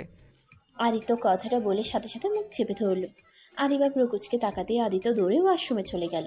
আদিত্যকে দৌড়ে যেতে দেখে হাসতে লাগলো আদিবা। হাসি থামিয়ে শাড়ি পরতে লাগলো। আদিত্য ওয়াশরুম থেকে বের হয়ে দেখে আদিবা শাড়ির কুচি সামলাতে পারছে না। আদিত্য গিয়ে আদিবার কুচি ধরে ঠিক করে দিতে লাগলো। আদিবা মুচকি হাসি দিল। আদিত্য বসা থেকে উঠতেই আদিবা হাসি থামিয়ে গম্ভীর গলায় বলল, কি ব্যাপার, তুমি গোসল না করে সবাইকে বোঝাতে চাও নাকি যে আমি তোমাকে আমার কাছে আসতে দেই নাই? আমার কোনো পোশাক নিয়ে আসি নাই। কে জানতো আপনার বিয়ে খেতে এসেছে আপনাকে বিয়ে করে ফেলবো। আপনি গোসল করেন গা, যান। আমি অলরেডি আপনার জন্য শার্ট প্যান্ট অর্ডার দিয়েছি। এখন লাগবে কিনা সেটাই চেক করতে হবে। রাকিবের মাপে কি আপনার হয়? তুমি আবার আমার সাথে তাল মিলিয়ে আপনি আপনি করছো কেন? আর রাকিব ভাইয়ার মাপ তুমি জানো কিভাবে? তুমি আপনি বলবে আর আমি বললেই দোষ? আর রাকিব আমার বেস্টুর বয়ফ্রেন্ড, মাঝে মাঝে ওর জন্য শার্ট প্যান্ট কিনতে গেছি, তাই সেখান থেকে আমার মুখস্থ আছে। ও আচ্ছা। যাও এখন গোসল করে আসো। ওই তো পার্সেল মনে হয় চলে এসেছে। আদিবা ওয়াশরুমে চলে গেল। আদিবা দরজা খুলে দেখে রাকিব রূপা দাঁড়িয়ে আছে। রাকিব আদিবার দিকে তাকিয়ে বলল, তোকে কি বলবো রে? তোর যেটা মন চায় ওইটাই ডাক। তোরা দুইজন একসাথে কাহিনী কি? তোর পার্সেল দিতে এসেছিলাম, এখানে আবার এটা কেন এসেছে আমি কি জানি। আমার ছোট ভাইয়ের সাথে দেখা করতে আসছি। ভাব। আচ্ছা দুইজন বসেক। রাকিব খাটে বসলে আদিবা পার্সেল দিতে দিতে রাকিবের কোলে বসে পড়ে। আদিবা হাসতে লাগলে রূপার সাথে সাথে কোল থেকে নেমে রাকিবকে মারতে লাগলো। রাকিব রূপাকে ধরে বলল, আর আমি কি ইচ্ছে করে তোমাকে কোলে বসেছি নাকি? তুমি নিজেই তো আমার কোলে বসেছো। তুই দেখলে আমি বসছি, তাহলে তুই সরে গেলি না কেন? আরে ভাবার কই সুযোগ দিলে যে সরে যাবো নাকি থাকবো? দুইজন থাম। আদিত্য তোয়ালা পরে ওয়াশরুম থেকে বের হয়ে দেখে রাকিব আর রূপা। আদিত্যর দিকে তাকিয়ে রূপা বলল, বাহ আদিবা, তোর জামাই তো কত কিউট রে। কথাটা বলে লজ্জায় মুখ বানালে আদিবা রেগে আদিত্যর দিকে পার্সেল ছুঁড়ে মেরে বলল, নিজের শরীর সবাইকে দেখানোর খুব ইচ্ছা জাগছে তাই না? যাও ভেতরে, যত সব। আদিত্য পার্সেলটা নিয়ে ওয়াশরুমে চলে গেল। আদিবাকে রেগে যেতে দেখে রূপা হাসতে হাসতে বলল, বাহ বাহ, বান্ধবী দেখি জামাইয়ের দিকে কারো নজর দিতে দিবে না। দোস্ত, আর কাউকে জামাইয়ের ভাগ দিস বা না দিস, আমাকে দিস তাহলে চলবে। রূপা রাগ তুলিস না। আমার জামাইয়ের দিকে নজর দিলে খবর আছে। তোর বয়ফ্রেন্ডের দিকে আমি কোনোদিন নজর দিয়েছি? দেশ নাই, ওটা তোর ভুল, তাই বলে আমি যে দেব না এটা তো হতে পারে না। রূপা বাজে কথা বলবে না। আদি তো তোমার দেবর হবে, তাই ওকে নিয়ে মজা করা বন্ধ করো। কিসের দেবর? ওই আমার জামাই হবে। রাকিব রেগে যেতে লাগলো, সাথে আদিবাও রেগে গেল। দুজনকে রাখতে দেখে রূপা মনে মনে অনেক হাসতে লাগলো। আদিত্য ওয়াশরুম থেকে বের হয়ে দেখে রাকিব রেগে আছে। আদিত্য তাড়াতাড়ি করে গিয়ে রাকিবকে ধরে বলল, ভাইয়া কি হয়েছে, এত রাগ করছো কেন? ভাইয়া তোমাকে না বললাম মাথা ঠান্ডা রাখতে? আদিত্যকে রাকিব ধাক্কা দিয়ে সরিয়ে দিয়ে বলল, তুমি আর একটা কথা বলবে না। আমার ভালোবাসাকে তুমি নিয়ে নিচ্ছ। এই কয়েকদিনে আমার আব্বু আম্মুর মনে অনেকখানি জায়গা করে নিয়েছো, আবার আমার ভালোবাসার মানুষটার দিকে নজর দিচ্ছ। রাকিব আদিত্যকে আর কিছু বলতে না দিয়ে হানহান করে চলে গেল। আদিত্য থ হয়ে দাঁড়িয়ে থেকে রাকিবের চলে যাওয়ার দিকে তাকিয়ে দেখতে লাগলো। আদিত্য রূপার দিকে তাকিয়ে বলল, আপু আমি আপনার সাথে কি করছি? আপনি ভাইয়াকে কি বলছেন? আমি তো আপনাকে নিজের বড় বোনের মতো দেখি। আরে কিসের বড় বোন, আমাকে বইয়ের নজরে দেখতে পারো। আদিবা আরো রেগে গেল। রেগে রূপার সামনে আদিত্যকে ধরে ঠোঁটে কিস করে দিল। আদিত্য রূপা অবাক হয়ে গেল। আদিত্য চোখ বড় বড় করে ফেলে। আদিবা 2 মিনিট পর ছেড়ে দিয়ে আদিত্যকে শক্ত করে জড়িয়ে ধরে বলল, আদিত্য শুধু আমার স্বামী, আর কারো না। আমার স্বামীর দিকে যে নজর দিবে আমি তার চোখ তুলে ফেলবো। আদিত্য আদিবার কথা শুনে ইমোশনাল হয়ে গেল।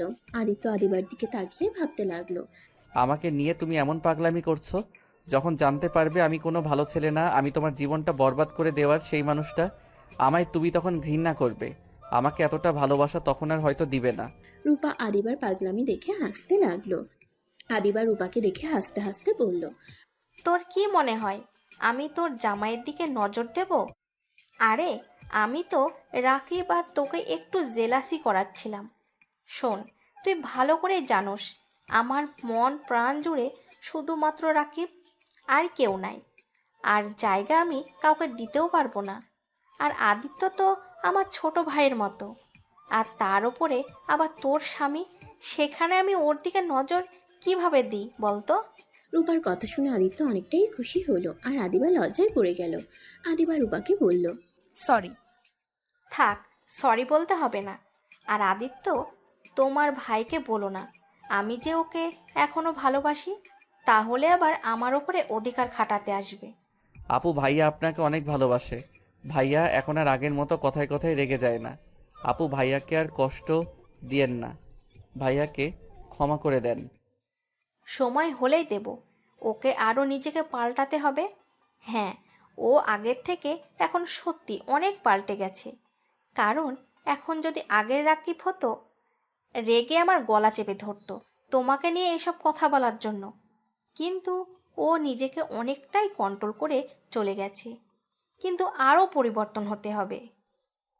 আপু, বেশি পরিবর্তন করতে গিয়ে আবার যেন হারিয়ে ফেলেন না। ওসব বাদ দাও, চলো নিচে যাই। সবাই আনন্দ করছে, তোমরা এত দেরি করে ঘুম থেকে উঠলে, কত কিছু মিস করেছো। তুই যা, আমরা আসছি। রূপা চলে গেল। আদিবা আদিত্যের দিকে তাকিয়ে বলল, ওইটা অভিনয় ছিল, তাই বলে কিন্তু আবার জোর করে আদর করতে এসো না। আচ্ছা। আদিবার মুখ দেখে বোঝা যাচ্ছিল আদিবা যা বললো এটা ওর মুখের কথা, মনের কথা না। আদিবা চলে যেতে নিবে, সাথে সাথে আদিত্য হাত ধরে টান দিয়ে নিজের কাছে নিয়ে এসেছে, ঠোঁটের সাথে ঠোঁট বসিয়ে দিল। আদিবা প্রথমে নিজেকে আদিত্য থেকে সরিয়ে নেওয়ার চেষ্টা করলে আদিবা পরে আর পারে না। আদিত্য ঠোঁট চুষতে লাগলো, আদিত্য মিটিমিটি হাসতে লাগলো আর মনে মনে ভাবতে লাগলো, আমি বুঝতে পারছিলাম তুমি আমার কি থেকে কি চাচ্ছ। তুমি হইলে এমন মানুষ, নিজের ইচ্ছেটা মুখে প্রকাশ করতে পারো না। তোমার না কথা মানে তুমি ওইটা চাও। আস্তে আস্তে আমি তোমাকে বোঝার চেষ্টা করব। আদিত্যর নিঃশ্বাস বন্ধ হয়ে আসতে নিলে আদিবাকে ছেড়ে দিলে দুজন জোরে জোরে নিঃশ্বাস নিতে লাগলো। আদিবা রাগ দেখাতে যাবে, আদিত্যর সাথে সাথে গালে চুমু দিয়ে দৌড়ে পালিয়ে গেল। আদিবা হাসতে লাগলো। আদিবা রুম থেকে বের হয়ে গেল। আদিত্য সবার সাথে বসে গল্প করছে। কিছু মেয়েরা আদিত্যকে ধরে নাচতে লাগলে আদিবা রাগের লোক নিয়ে তাকাতেই আদিত্য চোখ গেলে সাথে সাথে বসে পড়লো। রূপা ব্যাপারটা দেখে মিটিমিটি করে হাসতে লাগলো। আদিত্যকে আবার নিয়ে যেতে নিবে, আদিত্য বলল, আপনারা নাচেন, আমি দেখি। আদিত্যকে ওরা জোর করতে লাগলে আদিবা ওদের সামনে গিয়ে দাঁড়ালে আদিবাকে নাচাতে লাগলো। আদিবা পড়ে যেতে নিবে, সাথে সাথে আদিত্য ধরে ফেললো। আদিত্য আদিবাকে সোজা করে দাঁড় করিয়ে দিল। আস্তে নাচেন, আর একটু হইলে উনি পড়ে যাইতো। আদিত্যর কথা শুনে সবাই হাসতে লাগলো আর বলতে লাগলো, আর সবাই মজা করে অনেক কিছু বলতে লাগলো। আদিবা লজ্জা পেয়ে গেল। আদিবার হাত ধরে ওর এক কাজিন নাচতে গেলে আদিত্যর রাগ উঠে গেল আদিবাকে টাচ করতে দেখে। আদিত্য আদিবা আর আদিবার কাজিনের মাঝখানে গিয়ে আদিবার হাত ধরে নাচতে লাগলো আর কানে কানে বলল, আপনি ওনার সাথে কেন নাচলেন? আরে রেগে যাওয়ার কি আছে, ওইটা আমার কাজিন হয়তো। যে না সেই হোক্কা, আমার বউকে অন্য কেউ টাচ করতে পারবে না। রাকিবের সাথে থেকে কি তোমার মাথা গেছে নাকি? কেন ভাইয়া, কি করছে? রাকিব রূপাকে কারোর সাথে সহ্য করতে পারে না, ছোট ছেলেদের সাথেও ঝগড়া লাগিয়ে দেয়, আর তুমি দেখছি ওর মতো করছো। আদিত্য আদিবার কথা শুনে রূপার দিকে তাকালো। রূপা অন্য ছেলেদের সাথে নাচছে, রাকিব নিচের দিকে তাকিয়ে বসে আছে আর চোখে তাকিয়ে দেখতে লাগলো। আদিত্যর মাথায় একটা বুদ্ধি আসলো। আদিবাকে ছেড়ে দিয়ে রূপার কাছে গিয়ে রূপার হাত ধরে ঘোরাতে ঘোরাতে রাকিবের উপরে ফেলে দিল। রাকিব সাথে সাথে ধরে ফেললো। রাকিব রূপাকে ধরলে আদিত্য রাকিব আর রূপাকে তুলে বলল, ভাবি, আপনার কাজ দেখে অবাক। আমার ভাইকে রেখে অন্য ছেলের সাথে নাচা, অন্য ছেলেদের কাছে গেলে ধাক্কা দিয়ে ফেলে দিব, তখন বুঝবেন মজা কেমন লাগে। আদিত্য কথাগুলো বলে রাকিবের হাতে দিয়ে আদিবার কাছে চলে গেল। আদিবাকে ওইখান থেকে দূরে সরিয়ে নিয়ে এসে বলল, এত মানুষের ভিড়ে যাওয়ার দরকার নাই, নাচতে নাচতে ঘেমে গেছো। আদিত্য টিস্যু নিয়ে এসে আদিবার মুখ গলা মুছে দিতে লাগলো। আদিবার আব্বুর চোখে পড়লে আদিবার আম্মুকে থামিয়ে দিয়ে ইশারা করলে দুজন খুশি হয়ে চলে গেল। আদিবা আদিত্যর দিকে তাকিয়ে বলল, চলো খাবার খেয়ে আসি, অনেক ক্ষুধা লাগছে। আচ্ছা চলো। আদিত্য আদিবা দুইজন খাবার খেতে চলে গেল। আদিত্য আদিবাকে খাওয়াই দিতে লাগলো। এটা দেখে সবাই বলতে লাগলো, বাহ বাহ, কি ভালোবাসা। রূপা কাছে এসে বসে পানি খেতে লাগলো আর বলল, আমার বান্ধবীকে এভাবে সারা জীবন ভালোবেসো, কখনো কষ্ট দিও না। চেষ্টা করব, বাট আপনি আমার ভাইয়াকে কষ্ট কেন দিচ্ছেন? ওর এটা পাওয়া উচিত, তাই। নিজেকে নিচে নামিয়ে ভাইয়াকে শাস্তি দেওয়ার মানে কি? এইটা নোংরামি হচ্ছে। তুমি কি বলতে চাচ্ছ? আপনি আর অন্য ছেলেদের সাথে এভাবে নাচবেন না। আমি খেয়াল করছি, ওই যে কালো চশমা পরা ওই ছেলেটা আর ডানের দিকে একটা ছেলে আছে, ওরা দুইজন বাজেভাবে টাচ করছিল। ওরা আমাদের ফ্রেন্ড। ফ্রেন্ড বলে কি? আপনাকে ওইভাবে টাচ করবে নাকি? রূপা কথাটা বলে চলে গেল। আদিবা আদিত্যর দিকে তাকিয়ে বলল, তুমি ওদের বিষয়ে এত না গলাচ্ছ কেন? তুমি জানো রাকিব কি করছে? আমার প্রিয় মানুষ যদি এমন করতো, আমি কবে ওর সাথে কথা তো দূর, ওর মুখও দেখতাম না। রূপা ভালোর জন্য এখনো রাকিবকে ভালোবেসে যাচ্ছে। আদিবার কথা শুনে আদিত্য ভীষণ খেলে আদিবা পানি দিলে আদিত্য পানি খেয়ে নিল। তারপর আদিবাকে খাওয়াই দেওয়া শেষ করে উঠে পড়ল টেবিল থেকে। আদিত্য রাহেলা বেগমকে খুঁজতে লাগলো। অনেকক্ষণ খোঁজাখুঁজির পর আদিত্য একটা রুমে রাহেলা বেগমকে কাঁদতে দেখলেন। আদিত্য কাঁধে হাত দিয়ে রাহেলা বেগম আবার কান্না করতে লাগলো। একটা ছবি বুকে জড়িয়ে আদিত্য বলল, আম্মু, আপনার কি হয়েছে? কার ছবি বুকে নিয়ে কান্না করেন? আদি তো দেখো, আমার ছেলের ছবি। আমার ছেলে নিশ্চয়ই এখানে এসেছিল। এই ছবিটাই আমার ছেলের ছোটবেলার। তার সাথে একটা ছোট মেয়ের ছবি দেখছি। মেয়েটাকে জানি না, কিন্তু এইটা আমার ছেলের ছবি। এই ছবিটা এখানে কিভাবে আসলো আমি বুঝতে পারছি না। আদিত্য চমকে গেল। আদিত্য রাহেলা বেগমের হাত থেকে ছবিটা দেখে পকেটে হাত দিয়ে দেখে পকেটে ছবিটা নাই। আদিত্য ঢোক গিলতে লাগলো। রাহেলা বেগম কান্নায় ভেঙে পড়তে লাগলো। রাহেলা বেগমের কান্না দেখে আদিত্যর চোখে পানি আসতে লাগলো। রাহেলা বেগমকে সান্ত্বনা দিতে দিতে বলল, আম্মু, কান্না করবেন না। আপনার ছেলে যেখানে আছে ভালোই আছে নিশ্চয়ই। আমার সন্তান আমার এত কাছে ছিল, আর আমি তাকে পেয়েও হারিয়ে ফেললাম। আমি আমার সন্তানের কাছে যেতে চাই। আমার রাফি, আমার কলিজার টুকরাকে পাওয়ার একটা সুযোগ, সেটাও হারিয়ে গেল। আমি আমার সন্তানকে চাই। আমি আর পাচ্ছি না। রাহেলা বেগমের কান্না আর পাগলামি দেখে আদিত্য শক্ত করে জড়িয়ে ধরলে আদিত্যকে জড়িয়ে ধরে কান্না করতে লাগলো। আদিত্যর চোখ বেয়ে পানি ছড়তে লাগলো। আদিত্য গলাটা জড়িয়ে আসতে লাগলো। আদিত্য নিজেকে সামলিয়ে নিয়ে বলল, আম্মু, যদি আপনার ছেলে আপনার সামনে থাকতো তাহলে আপনি কি করতেন? আমার সন্তানকে আমি পেলে শক্ত করে জড়িয়ে ধরে খুব কাঁদতাম। আমার ছেলেকে আমি আর হারিয়ে যেতে দিতাম না। আমি এক নজর তাকে চোখের আড়াল হতে দিতাম না। আদিত্য, আমি কি আমার ছেলেকে কোনোদিনই পাবো না? আমার মৃত্যুর আগে আমি আমার ছেলেকে একবার দেখতে চাই। আগে তো কোনো খোঁজ পাইনি। এখন যখন একটা আশার আলো দেখলাম, তখন অবশ্যই আমার ছেলেকে খুঁজে পাবো, তাই না? আচ্ছা আম্মু, আপনার ছেলে তো অনেক বড় হয়ে গেছে। এখন কিভাবে বুঝবেন আপনার ছেলে এইটাই? যে কেউ এসে তো বলতে পারে আমি সেই আপনার ছেলে। এমন আর একজন এসেছে। আমার ছেলের শরীরে চিহ্ন আছে, মাথার ভিতরে একটা গুটি আছে। আদিত্য দরজাটা লাগিয়ে দিল। রাহেলা বেগম অবাক হয়ে গেল। আদিত্যকে বলল, আদিত্য কি করছো আদিত্য? কোনো কথা না বলে শার্ট খুলে ফেললো। পিছনের দিকে ঘুরে দাঁড়ালে রাহেলা বেগম অবাক হয়ে যায়। আদিত্য বলল, আম্মু, চেনার কোনো কিছু দেখতে পারছেন? ওয়েট, মাথার ভিতরে কিছু দেখাই। আদিত্য চুলগুলো বিলি কেটে ও রাহেলা বেগমের পাশে বসে দেখালে রাহেলা বেগম আদিত্যকে শক্ত করে বুকের সাথে জড়িয়ে ধরে কান্না করতে করতে বলল, আমার কলিজার টুকরা। আর তুই রাফি, আগে কেন বলস নাই? এতদিন কোথায় ছিলি? আদিত্যর সারা মুখে চুমু দিতে লাগলো। আদিত্য ওর আম্মুকে জড়িয়ে ধরে কান্না করতে লাগলো আর বলতে লাগলো, কি বলতাম? আমি যদি আপনাদের বলতাম আমি আপনাদের সন্তান, তাহলে আপনারা কেউ বিশ্বাস করতেন না। আমার পালিত মা বাবা যখন মারা যায় তখন ওনারা আমার গলার হারে আপনাদের ছবি দেখিয়েছিল, কিন্তু আমি ওই হারটা বিক্রি করে দিয়েছিলাম। আমার পালিত বাবা মা মারা যাওয়ার আগে আমাকে সব কিছু বলে গেছে। কিভাবে আমাকে তারা চুরি করেছিল, আমাকে তারা বিক্রি করে দিতে গেছিল, কিন্তু তার স্ত্রী মানে আমার পালিত মা আমাকে বিক্রি করতে দেয় নাই। তার নাকি আমার প্রতি অনেক মায়া হয়েছিল। তাদের কোনো সন্তান ছিল না। আমার 10 বছর সময় আতিয়া জন্মগ্রহণ করে। আমি তখনও জানতাম না আমি তাদের সন্তান না। আমার 17 বছর সময় আমার পালিত বাবা মা আমাকে সব বলে দিয়েছিল আমি তাদের সন্তান না। আমার ছোটবেলার সব কিছু আমার কাছে দিয়েছিল। তারা দুইজন এনকাউন্টার হয়ে মারা যায়। তারপর থেকে আমি আমার ছোট বোন আতিয়াকে নিয়ে একা থাকতাম। ওর খাবার জন্য আমি চেনটা বিক্রি করে দিয়েছিলাম। এমনকি আমি একটা অন্যায় কাজও করেছি। তার পাপের শাস্তি হিসেবে আমার বোনকে পেতে হয়েছে। আদিত্য কথাগুলো বলে কান্না করতে লাগলো। কান্নায় ভেঙে পড়লে রাহেলা বেগম জড়িয়ে ধরে কান্না করতে করতে বলল, কান্না করিস না বাবা, এখানে তোর কোনো দোষ নাই। ওর চাচাতো ভাই তো জঘন্য কাজটাই করে মেরে ফেলছে। এখানে তোর কি দোষ?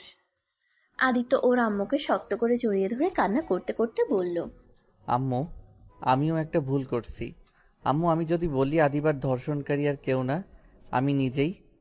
আদিত্যর কথা শুনে রাহেলা বেগম আদিত্যকে ছেড়ে দিল। রাহেলা বেগম কান্না থামিয়ে বলল, মানে কি বলছি? আম্মু, আমি সেই ছেলেটা যে নিজের বোনের খাবারের জন্য ছিনতাই করতে গিয়ে তাকে ধর্ষণ করেছিল, যার শাস্তি আমার বোনটাকে পেতে হয়েছে। আদিত্যর কথা শুনে রাহেলা বেগম হতভম্ব হয়ে গেল। আদিত্য ওর আম্মুর পা জড়িয়ে ধরে বলল, আম্মু, আমি সেদিন জানি না কোন জ্ঞানে ছিলাম, আমি নিজের অজান্তে এমন ভুল করে ফেলি। সেই দিন পর থেকে আমি শান্তিতে ঘুমাতে পারি নাই। এই পাপের জন্য আমি ভিতরটা শেষ হয়ে যাচ্ছে, কুড়ে কুড়ে খাচ্ছে এই অপরাধটা। আমি সহ্য করতে পারছি না। আমি আদিবার সামনে যতবার বলতে গেছি, আমি ভয়ে বলতে পারছি না। আম্মু, আমি ভুল শোধরানোর জন্য বিয়েও করলাম, কিন্তু তারপর নিজের ভিতরে অপরাধ বোধটা আমাকে শেষ করে দিচ্ছে। রাহেলা বেগম আদিত্যকে ধরে খাটে বসিয়ে দিয়ে বলল, চুপ, কাউকে কিছু বলবি না। এই কথা এখানে শেষ করে দে।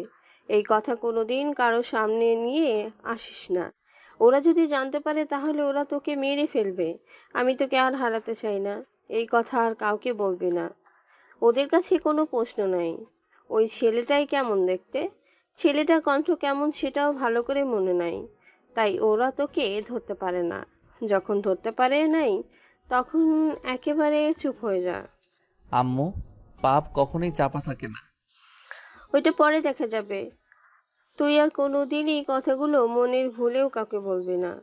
আম্মু, আমি এভাবে থাকলে মারা যাব। এভাবে তিলে তিলে মরার থেকে সব সত্যি বলে যদি মৃত্যুর স্বাদ গ্রহণ করা খুব ভালো। চুপ কর তুই।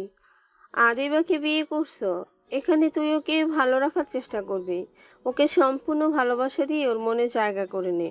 তারপর যখন তোর মনে হবে বলে দেওয়া উচিত তখন সব বলবি, তার আগে কখনো বলিস না।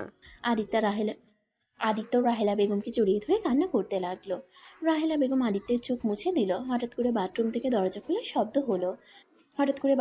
দরজা খোলার শব্দ শুনে দুজনে ভয় পেয়ে গেল। দুজন ঘুরে তাকিয়ে দেখে সাইফুল চৌধুরী। রাহেলা বেগম দীর্ঘ নিঃশ্বাস ফেলল। সাইফুল চৌধুরী আদিত্যকে শক্ত করে জড়িয়ে ধরে ইমোশনাল হয়ে গেল। আদিত্য ইমোশনাল হয়ে যায়। আদিত্যর আব্বু বলল, তোকে কত খুঁজেছি আর তুই আমাদের কত কাছে, অথচ আমরা তোকে চিনতে পারি নাই। তোর কোনো দোষ নাই। আর তুই আমাদের কত কাছে, অথচ আমরা তোকে চিনতে পারি নাই। তোর কোনো দোষ নাই। আজ যদি আমাদের সাথে থাকতি তাহলে কখনোই এমন ভুল হতো না। সব দোষ আমাদের। কেন যে তোকে সাবধানে রাখতে পারি নাই। সাইফুল চৌধুরীর কথা শুনে আদিত্য সাইফুল চৌধুরীর চোখের পানি মুছে দিয়ে বলল, আব্বু, আপনাদের কোনো দোষ নাই। ওনারা আমাদের চুরি করে নিয়ে গেছিল। সেখানে আপনাদের কি করার ছিল? আমার ভাগ্য খারাপ ছিল, তাই আমি সেই দিন কিডন্যাপ হয়েছিলাম। আর ভাগ্যক্রমে আবার আপনাদের সাথে দেখা হয়ে গেল। সাইফুল চৌধুরী আদিত্যর চোখের পানি মুছে বলে, চল সবাইকে বলবো আমার ছোট সন্তানকে আমি পেয়ে গেছি। সাইফুল চৌধুরীর কথা শুনে আদিত্য বলল, না আব্বু, এখন এসব কাউকে জানানোর দরকার নাই। আমি দেখতে চাই আদিবা আমাকে কতদিন সহ্য করতে পারে। আমি দেখতে চাই ওই আসলে কেমন মানুষ, আর ওর বাবা মা বা কেমন মানুষ। আর হুট করে এইসব বলে কেউ বিশ্বাস করবে না, উল্টা আমাকে প্রতারক ভাববে। প্রতারক কেন ভাবে? তোর কাছে সব প্রমাণ আছে, আর আমরা তো জানি তুই আমাদের সন্তান। আগে না, আমি চাচ্ছি না কেউ আমার সম্পর্কে এখন জানুক। আপনারা তো জেনেছেন, এইটাই তো অনেক। অন্তত আর আমাকে নিয়ে টেনশন করবেন না। আদিত্য রাহেলা বেগম সাইফুল চৌধুরীকে বুঝাতে লাগলো। দুজন বুঝলে আদিত্য দরজা খুলে চলে গেল। রাকিব আদিত্যকে দেখে বলল, তোমার রূপা আপুকে দেখছো? না ভাবি, আবার কই গেল? ভাবি বলো না, ওই জানলায় খেপে যাবে। যাজ্ঞা, আমার তো ভাবি হবে তাই না? না, করবে না। আচ্ছা চলো ভাইয়া, ওনাকে খুঁজি। আদিত্য রাকিব রূপাকে খুঁজতে লাগলো। অনেক জায়গায় খুঁজে কোথাও খুঁজে পেল না। আদিত্য রাকিবকে বলল, ভাইয়া, আমার মনে হয় আমাদের রুমে আছে, আর না হয় বাসায় চলে গেছে। বাসা যায় নাই, ওর আব্বু আম্মু ওখানে আছে। তাহলে আমাদের রুমে গিয়ে দেখি। আদিত্য রাকিব দুজন রুমের সামনে গিয়ে দরজা নক করলে রূপা এসে দরজা খুলে দেয়। আদিত্য রূপাকে দেখে টান দিয়ে রাকিবের হাতে তুলে দিয়ে বলল, যান, আমার বউয়ের সাথে সারাদিন কি করেন? এইদিকে আমার ভাই আপনাকে খুঁজতে খুঁজতে পাগল হয়ে যাচ্ছে, আর উনি আমার বউয়ের সাথে আড্ডা দিচ্ছে। বদমাইশ ছেলে, আমাকে এভাবে টান দিলে কেন? আর একটু হলেই পড়ে যাইতাম। পড়ে গেলে কি হইতো? একটু ব্যথা পাইতেন। আর আমার ভাইয়ের হৃদয় যেতে পুড়ে গন্ধ বের হয়ে গেছে, ওই দিকে খেয়াল নাই?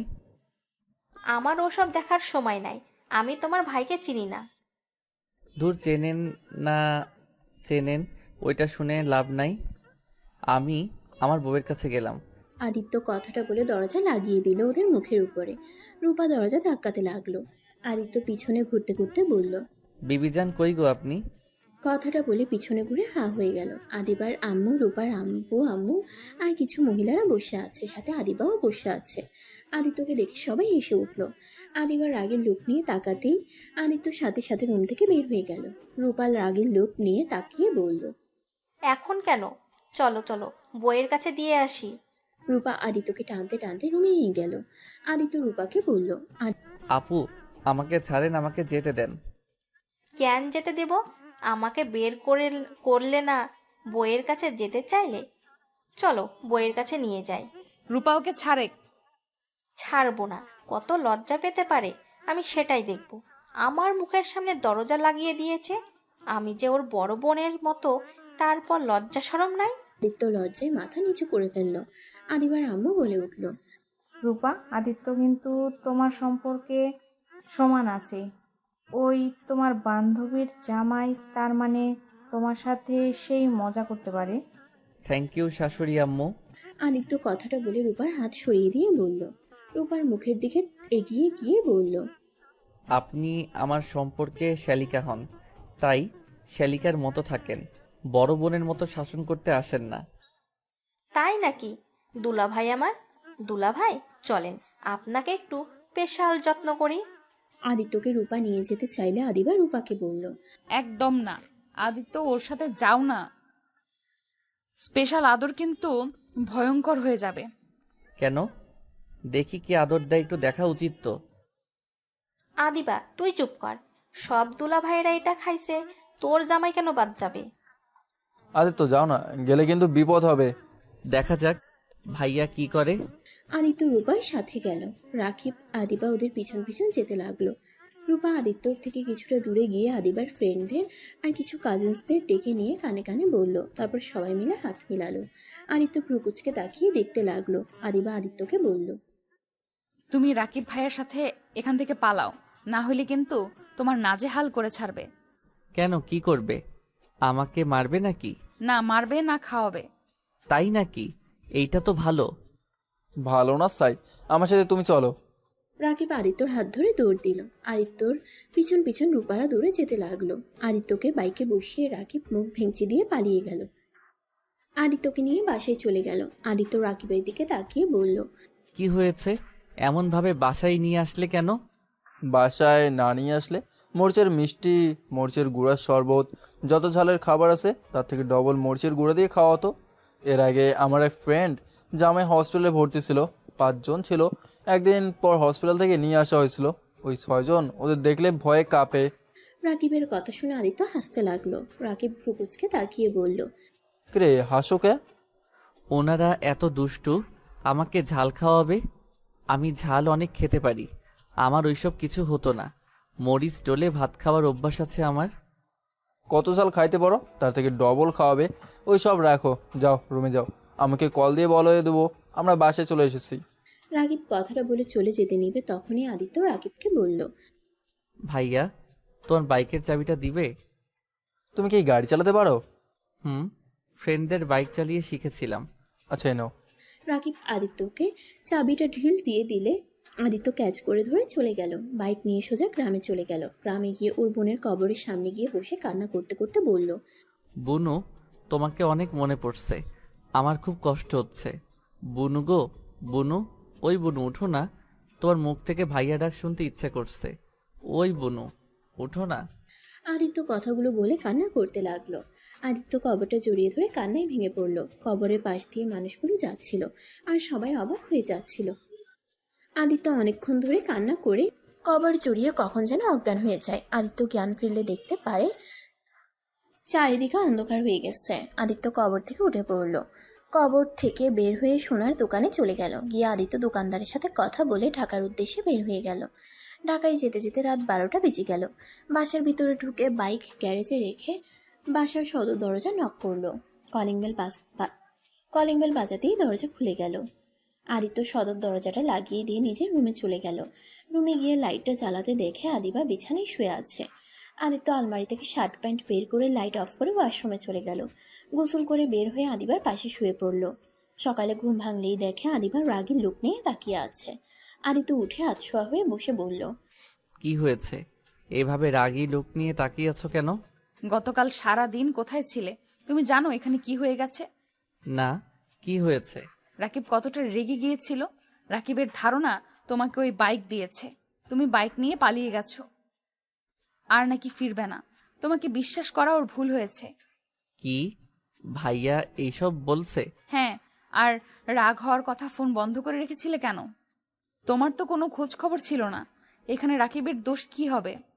তাই বলে ভাইয়া আমাকে সন্দেহ করতে পারলো? পারছে। তুমি ওকে বাইকের চাবি দিয়ে আসো। তোমার বাইক দরকার হইলে আমাকে বলতে পারতে, আমি তোমাকে বাইক কিনে দিতাম। এইভাবে ওর বাইক নিয়ে উধাও হওয়ার কি আছে? আম্মু আব্বু কিছু বলে নাই? আঙ্কেল আন্টি তো বলছে তুমি পালাও নাই, তুমি নিশ্চয়ই কোনো কাজে গেছো। তুমি ফিরে আসবে। রাকিব ওর আব্বু আম্মুকে তোমার উপরে এত কনফিডেন্স দেখে আরো রেগে গেছিল। ও আচ্ছা। তা তুমি কোথায় গেছিলে? কেন ফোন ধরো নাই? তোমার কি জ্ঞান বুদ্ধি নাই?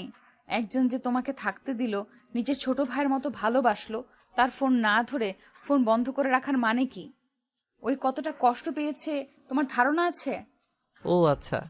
আদিত্য খাট থেকে উঠে ওয়াশরুমে গিয়ে ফ্রেশ হয়ে নিল। তারপর ওর কাগজপত্র তুলে নিল ব্যাগে। তারপর ব্যাগটা কাঁধে নিয়ে বাইকের চাবি হাতে নিয়ে রুম থেকে বের হতে যাবে। কি ব্যাপার? এইসব নিয়ে কোথায় যাচ্ছ? গ্রামে চলে যাব। মানে? কিছু না। আদিত্য সিঁড়ি ভেঙে নিচে গিয়ে দেখে সবাই বসে আছে। আদিবার আম্মু আব্বু রাকিব রাহেলা বেগম সাইফুল চৌধুরী বসে আছে। আদিত্যকে দেখে রাহেলা বেগম বলল, ওই তো আদিত্য। কিরে আদিত্য, কোথায় চলে গেছিলি? ফোন কি হয়েছে তোর? আদিত্য রাকিবের হাতে চাবিটা তুলে দিয়ে বলল, গ্রামের বাড়িতে গেছিলাম, ফোনটা চার্জ নেই আর ফোনের কথা মনেও ছিল না। আদিত্য ওর পকেট থেকে ফোন বের করে রাকিবের হাতে দিয়ে বলল, ভাইয়া, টাকার জন্য একটা সময় চিন্তাই করছি, মন না চাইলেও এই জঘন্য কাজটা করতে হয়েছে। কারণ আমার না ছিল আমার বাবা মা। ছোট বোনের ক্ষুধা দেখে তার চোখের পানি সহ্য হতো না। আমার বোনটা ছিল ছোট বাচ্চাদের মতো, বুদ্ধি বিকাশ ঘটে নাই। ওই বুঝতেও পারতো না ভাইয়ার কোনো সামর্থ্য নাই তাকে কিছু কিনে নিয়ে এসে দেওয়ার। আমি নিজেই ছোট, সেখানে বোনের জন্য কিভাবে কি করব। বোন যখন আমাকে জড়িয়ে ধরে কান্না করে বলতো, ভাইয়া আমার অনেক ক্ষুধা লাগছে, আমাকে কিছু খেতে দাও, আমি আর সহ্য করতে পারছি না। আদিত্য কথাগুলো বলে চোখের পানি ফেলতে লাগলো। তারপর আবার বলতে লাগলো, বাবা মা কখনোই আমাদের ভাই বোনকে দিয়ে কোনো কাজ করাতো না। তাদের খুব আদরের সন্তান আমরা। হঠাৎ করে তারা আমাদের ছেড়ে চলে যেতে হয়েছে। তাদের পাপের শাস্তি তারা পেয়ে গেছিল। অথচ আমরা দুই ভাই বোন হয়ে যাই এতিম। কেউ কখনোই আমাদের দিকে ঘুরেও তাকায় নাই, কারণ আমরা ছিলাম বাচ্চা পাচারকারীর সন্তান। আমাদের দিকে সমাজের কেউ কখনোই ভালো চোখে দেখবে না। আমার বাবা মা আমার কথাটাতে তাদের কাজ বাদ দিয়ে দিলেও পুলিশ সেই তাদের এনকাউন্টার করে মেরে ফেলে। বুঝতে পারছিলাম ছোট বোনকে নিয়ে কি করব। বোনের কান্না চিৎকার শুনে সবার বাড়িতে ভাত ভিক্ষা চাইতে গেছিলাম। কেউ আমাদের দিকে ঘুরেও তাকায় নাই। সবাই দরজা বন্ধ করে দিয়েছে, কেউ ঘাড় ধাক্কা দিয়ে বের করে দিয়েছে। আদিত্য চোখের পানি ফেলতে ফেলতে বলল, চাচির পায়ে ধরেছিলাম, তার বাড়ির সব কাজ করে দিয়েছিলাম।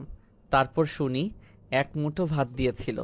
এক মুঠো ভাত নিয়ে ঘরে ঢুকে দেখি বোনটা কান্না করতে করতে ঘুমিয়ে গেছে। প্লেট খাবার রেখে কাজের সন্ধানে বের হয়েছি, কেউ কাজ দেয় নাই। পরে উপায় না পেয়ে মূল্যবান জিনিস বিক্রি করে দেয়। সেইটা দিয়ে বেশ কিছুদিন চললেও আর সংসার চলছিল না। পরে বন্ধুদের সাথে উপায় না পেয়ে ছিনতাইকারী হয়ে গেলাম। ছিনতাইকারী করে নিজের পড়াশোনা আর বোনের খাবার জোগাড় করতাম। ভাইয়া, এখন আর আমার কেউ নাই যে তোমার বাইক নিয়ে আমার পালিয়ে যেতে হবে। আমি ভাবতে পারি নাই তোমার মনে এমন একটা প্রশ্ন আসবে। ভাইয়া, আমাকে তুমি অনেক ভালোবাসা দিয়েছো, আমাকে তোমার বাড়িতে থাকতে দিয়েছো, এতে তোমার কাছে কৃতজ্ঞতা স্বীকার করছি। আদিত্যর কথা শেষ হইলে রাহেলা বেগম আদিত্যকে পিছন থেকে জড়িয়ে ধরে কান্না করতে লাগলো। সবার চোখে পানি চলে এসেছে। রাকিব আদিত্যকে কিছু বলতে যাবে, সাথে সাথে রাহেলা বেগম বলল, তুই জীবনে এত কষ্ট করছস, আমার দম বন্ধ হয়ে যাচ্ছে। আমার আদরের সন্তান, আমার কলিজার টুকরা জীবনে এত কষ্ট করেছে, আর আমি কিনা রাজার হালে জীবন পার করছি। আর সেখানে আমার সন্তান এক মুঠো ভাতের জন্য এত কিছু করেছে। বাবা, আমাকে ক্ষমা করে দিস। সেই দিন কেন আমি পার্কে গেছিলাম? সেদিন যদি না যেতাম তাহলে আজ এত কিছু হতো না। রাহেলা বেগমের কথা শুনে সবাই অবাক হয়ে গেল। আদিত্যর আব্বু আদিত্যর কাছে এসে কপালে চুমু দিয়ে জড়িয়ে ধরলো। আদিত্য ওদের থেকে নিজেকে সরিয়ে নিয়ে বলল, আম্মু আব্বু, প্লিজ কান্না করবে না। আমার ভাগ্য যা ছিল তাই হয়েছে, এতে আমার কোনো আফসোস নাই। তারা লোকটা খারাপ হইলেও আমাকে তারা নিজের সন্তানের মতো ভালোবেসেছে। যতদিন বেঁচে ছিল আমাকে ততদিন অনেক ভালোবাসা দিয়েছে। রাগে তাদের উপরে রাগ হতো, কিন্তু এখন বুঝি তারা পেটের দায়ে এমন করছে। কারণ এই সমাজের মানুষগুলো কাউকে ভালো হতে দেয় না। কেউ ভালো হতে চাইলেও তাকে খারাপ বানিয়ে ছাড়ে। যাই হোক আদিবা, আমার তোমাকে কিছু কথা বলার আছে। কি কথা? আমি জানি না তুমি আমাকে কি করবে। তুমি আমায় যে শাস্তি দাও আমি মাথা পেতে নিব, তাও এইটা আমি আর সহ্য করতে পারছি না। তোমাকে সত্যিটা না বলে আমি মরেও শান্তি পাবো না। রাফি, এসব কি বলছিস? রাফি, তোকে না বললাম। রাফি মানে? হ্যাঁ রাফি, আদিত্য তোর হারিয়ে যাও ভাই। সবাই অবাক হয়ে আদিত্যর দিকে তাকালো। রাকিব আদিত্যকে শক্ত করে জড়িয়ে ধরে বলল, ভাই আমার, আমাকে তুই ক্ষমা করে দিস। আমি রাগে রমাথায় তোকে অনেক বাজে কথা বলছি। আসলে মাথা ঠিক ছিল না। রূপা আমাকে কল দিয়ে অনেক অপমান করে, যার কারণে আমার মাথা বিগড়েছিল। ভাইয়া, আমাকে ছাড়ো। আমার তোমার উপরে রাগ নাই, শুধু খারাপ লাগছে অতটুকু। যাই হোক আদিবা, যেটা বলতে চাইছিলাম। বলো। আদিবা, আমি যদি বলি আমি তোমার ধর্ষক, তাহলে তুমি আমায় কি করবে? আদিত্যর কথা শুনে আদিবা কয়েক পা পিছিয়ে গেল। আদিবার আব্বু আম্মু দাঁড়িয়ে গেল। আদিবার আম্মু বলল, কি এসব কি বলছো? ঠিক বলছি, আমি সেই ছেলে। আর এই যে তোমার গলার চেন। আদিত্যর হাতের চেনটা দেখে আদিবার যেন হাত পা কাঁপতে লাগলো। আদিবার মাথায় যেন আকাশ ভেঙে পড়লো। আদিবা কাঁপা কাঁপা কণ্ঠে বলল, কেন করলে আমার সাথে এমন? সেদিন তো তোমার হাত জোর করে বলেছিলাম আমায় ছেড়ে দাও, যত টাকা লাগে আমি তোমায় দিব। তারপরও তো তুমি আমায় ছাড়ো নাই। আদিত্য, তুমি আমার সাথে এমন কেন করলে? আদিবা আস্তে আস্তে কথাগুলো বলে লাস্টে চিৎকার করে বলল। আদিত্য ভয়ে কেঁপে উঠল। আদিত্য আদিবার পা জড়িয়ে ধরে বলল, আমাকে ক্ষমা করে দাও। আমি সেদিন কিভাবে কি করে ফেলছি আমি নিজেও জানি না। আমি তোমার সাথে অন্যায় করার পর আমি একটা দিনও শান্তিতে ঘুমাতে পারি নাই। আদিবা, আমাকে প্লিজ ক্ষমা করে দাও। আর না হয় আমাকে শাস্তি দাও। তুমি যা শাস্তি দিবে আমি তাই মাথা পেতে নিব। আদিবা রেগে গিয়ে আদিত্যকে লাথি দিয়ে ফেলে দিয়ে বলল, তোর কোনো ধারণা আছে তোর জন্য আমাকে কত কি সহ্য করতে হয়েছে? তোর সামান্য ভুলের জন্য আমার লাইফটাই জাহান্নাম হয়ে গেছিল। আবার আমাকে ধর্ষে আমাকে বিয়ে করে নিজের পাপ কমাতে চাইছো নাকি? আদিবা ওর ফোন বের করে পুলিশকে কল করতে গেলে রাকিব রাহেলা বেগম আদিবাকে বুঝাতে গেলে আদিত্য ওদের থামিয়ে দিয়ে বলল, আম্মু ভাইয়া থামো, আমি অন্যায় করছি, আমার এটার শাস্তি পেতে হবে। আদিবা দেখো, আমার ভাই তোমার সাথে অন্যায় করছে। আমার ভাই যদি খারাপ হতো তাহলে তোমাকে কখনোই সব সত্যি বলতো না। আর তোমার কাছে তো কোনো প্রমাণ ছিল না, ওকে ধরার কোনো সুযোগও ছিল না। দেখো, আমার ভাইকে পুলিশে দেবে না, বলে দিলাম। আদিবা কোনো কথা না বলে পুলিশকে কল দিয়ে বলে দিল। আদিত্য ওর আম্মু ভাই আব্বুকে বুঝাতে লাগলো। এর ভেতরে আদিত্যকে পুলিশ ধরে নিয়ে গেল। আদিবা হাঁটু গেড়ে বসে পড়ল। রাহেলা বেগম পুলিশদের বলতে লাগলো, স্যার, আমার সন্তানকে ছেড়ে দেন। ওই ছোট মানুষ বুঝতে পারে নাই। প্লিজ স্যার, ওকে ছেড়ে দেন। রাহেলা বেগমের কোনো কথা শুনল না। আদিত্যকে নিয়ে যেতে লাগলো। আদিত্য আদিবার দিকে মুচকে হাসি দিয়ে বলল, ধন্যবাদ আপনাকে। আমি এখন নিজের ভিতরে কিছুটা হইলেও শান্তি পাচ্ছি। আম্মু আব্বু ভাইয়া, কান্না করো না। আমি জানি না আমার কি হবে। আমার বোনের কবরটা সুযোগ হইলে একটু খোঁজ খবর নিও। জঙ্গল দিয়ে ভরে গেলেও একটু পরিষ্কার করে দিয়ে এসেছো। আদিত্য চলে গেল পুলিশের গাড়িতে উঠে। রাকিব রেগে আদিবাকে বলল, তো শান্তি হয়েছে তো, তাই না? এখানে বসে নাটক করিস না, যা এখন এখান থেকে, না হলে খুব খারাপ হয়ে যাবে। তুই ভালো করেই জানোস যা এখান থেকে। আদিবার আব্বু আম্মু আদিবাকে নিয়ে চলে গেল। রাহেলা বেগম, রাকিব, সাইফুল চৌধুরী পুলিশ স্টেশনে চলে গেল। আদিত্যকে ছাড়ানোর অনেক চেষ্টা করতে লাগলো। আদালতে নিয়ে গেলে আদিত্য সব স্বীকার করে নেয়। আদিত্যকে 10 বছরের জেল দিয়ে দেয়। এটা শুনে রাহেলা বেগম জ্ঞান হারিয়ে ফেলে। সাইফুল চৌধুরী থ হয়ে বসে পড়ে। আদিত্য আদিবার দিকে তাকিয়ে মুচকে হাসি দিল। আদিত্যর হাসিতে আদিবার বুকের ভিতরে ক্ষতবিক্ষত হয়ে যেতে লাগলো। আদিত্য সাইফুল চৌধুরী আর রাকিবের সাথে একবার কুশল বিনিময় করে পুলিশের সাথে চলে যেতে লাগলো। আদিবা সহ্য করতে না পেরে আদিত্যর পিছনে ছুটে যেতে লাগলো। আদিত্যকে পিছন থেকে জড়িয়ে ধরে কান্না করতে করতে বলল, কেন এমন করলে? আমি তো সব তুলে নিতে চেয়েছিলাম, তারপরও কেন আমার কথা শুনলে না? সব দোষ নিজের কাছে কেন তুলে নিলে? স্বীকার করতে বারবার না করা সত্ত্বেও কেন স্বীকার করলে? আদিবা কান্নায় আদিত্যর শার্ট ভিজে ফেলতে লাগলো। আদিত্য পিছনে ঘুরে আদিবার চোখ মুছে দিয়ে বলল, আমি যে পাপ কাজ করছি, আমাকে শাস্তি পেতে হতো, আমাকে ফাঁসি দিলেও আমি হাসি মুখে বিদায় নিতাম। সেখানে আমাকে শুধু 10 বছরের জেল দিয়েছে। আর জেল খাটার আমার অভ্যাস আছে। শুনো, কান্না করো না, তুমি ডিভোর্স লেটার পাঠিয়ে দিও, আমি সাইন করে দিব। আর হ্যাঁ, ভালো কোনো ছেলেকে বিয়ে করে নিও। আর হ্যাঁ, ভুলেও আর কখনোই আত্মহত্যার পথ বেছে নিবে না।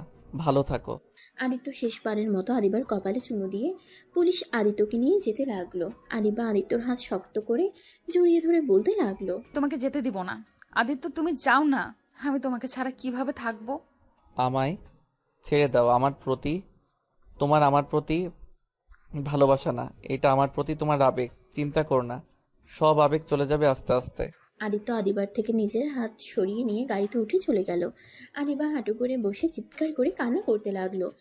আদিত্য আদিবার কান্নাগুলো কেন জানি সহ্য হচ্ছিল না। আদিবার কাছে ছুটে যেতে ইচ্ছে করলে আদিত্য ছুটে যেতে পারবে না। আদিত্য মুখ ঘুরিয়ে নিল।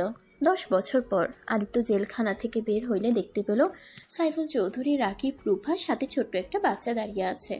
আদিত্য বুঝতে বাকি রইল না এটা কে। আদিত্য গিয়ে সোজা বাচ্চাটাকে কোলে নিয়ে সারা মুখে চুমু দিয়ে বলল, চাচ্চু কেমন আছো? আদিত্যর কথা শুনে পিচ্ছিটা বলতে লাগলো, আমি তো ভালো আছি, চাচ্চু তুমি কেমন আছো? বাচ্চাটার কথা শুনে আদিত্য কপালে চুমু দিয়ে আদিত্য সাইফুল, রাকিব, রূপার দিকে তাকিয়ে, আমিও অনেক ভালো আছি। আমার চাচ্চুটাকে দেখে আব্বু, ভাইয়া, ভাবি কেমন আছেন? সাইফুল, রাকিব আদিত্যকে জড়িয়ে ধরলো। আদিত্যকে সাইফুল চৌধুরী চুমু দিলে বাচ্চাটা বলে, দাদু ভাই চাচ্চুকে কিস দিল, আমাকে তো দিলে না। বাচ্চাটার কথা শুনে সবাই হেসে দিল। 5 জন গাড়িতে উঠে বসলো। সবার খোঁজ খবর নিতে লাগলো।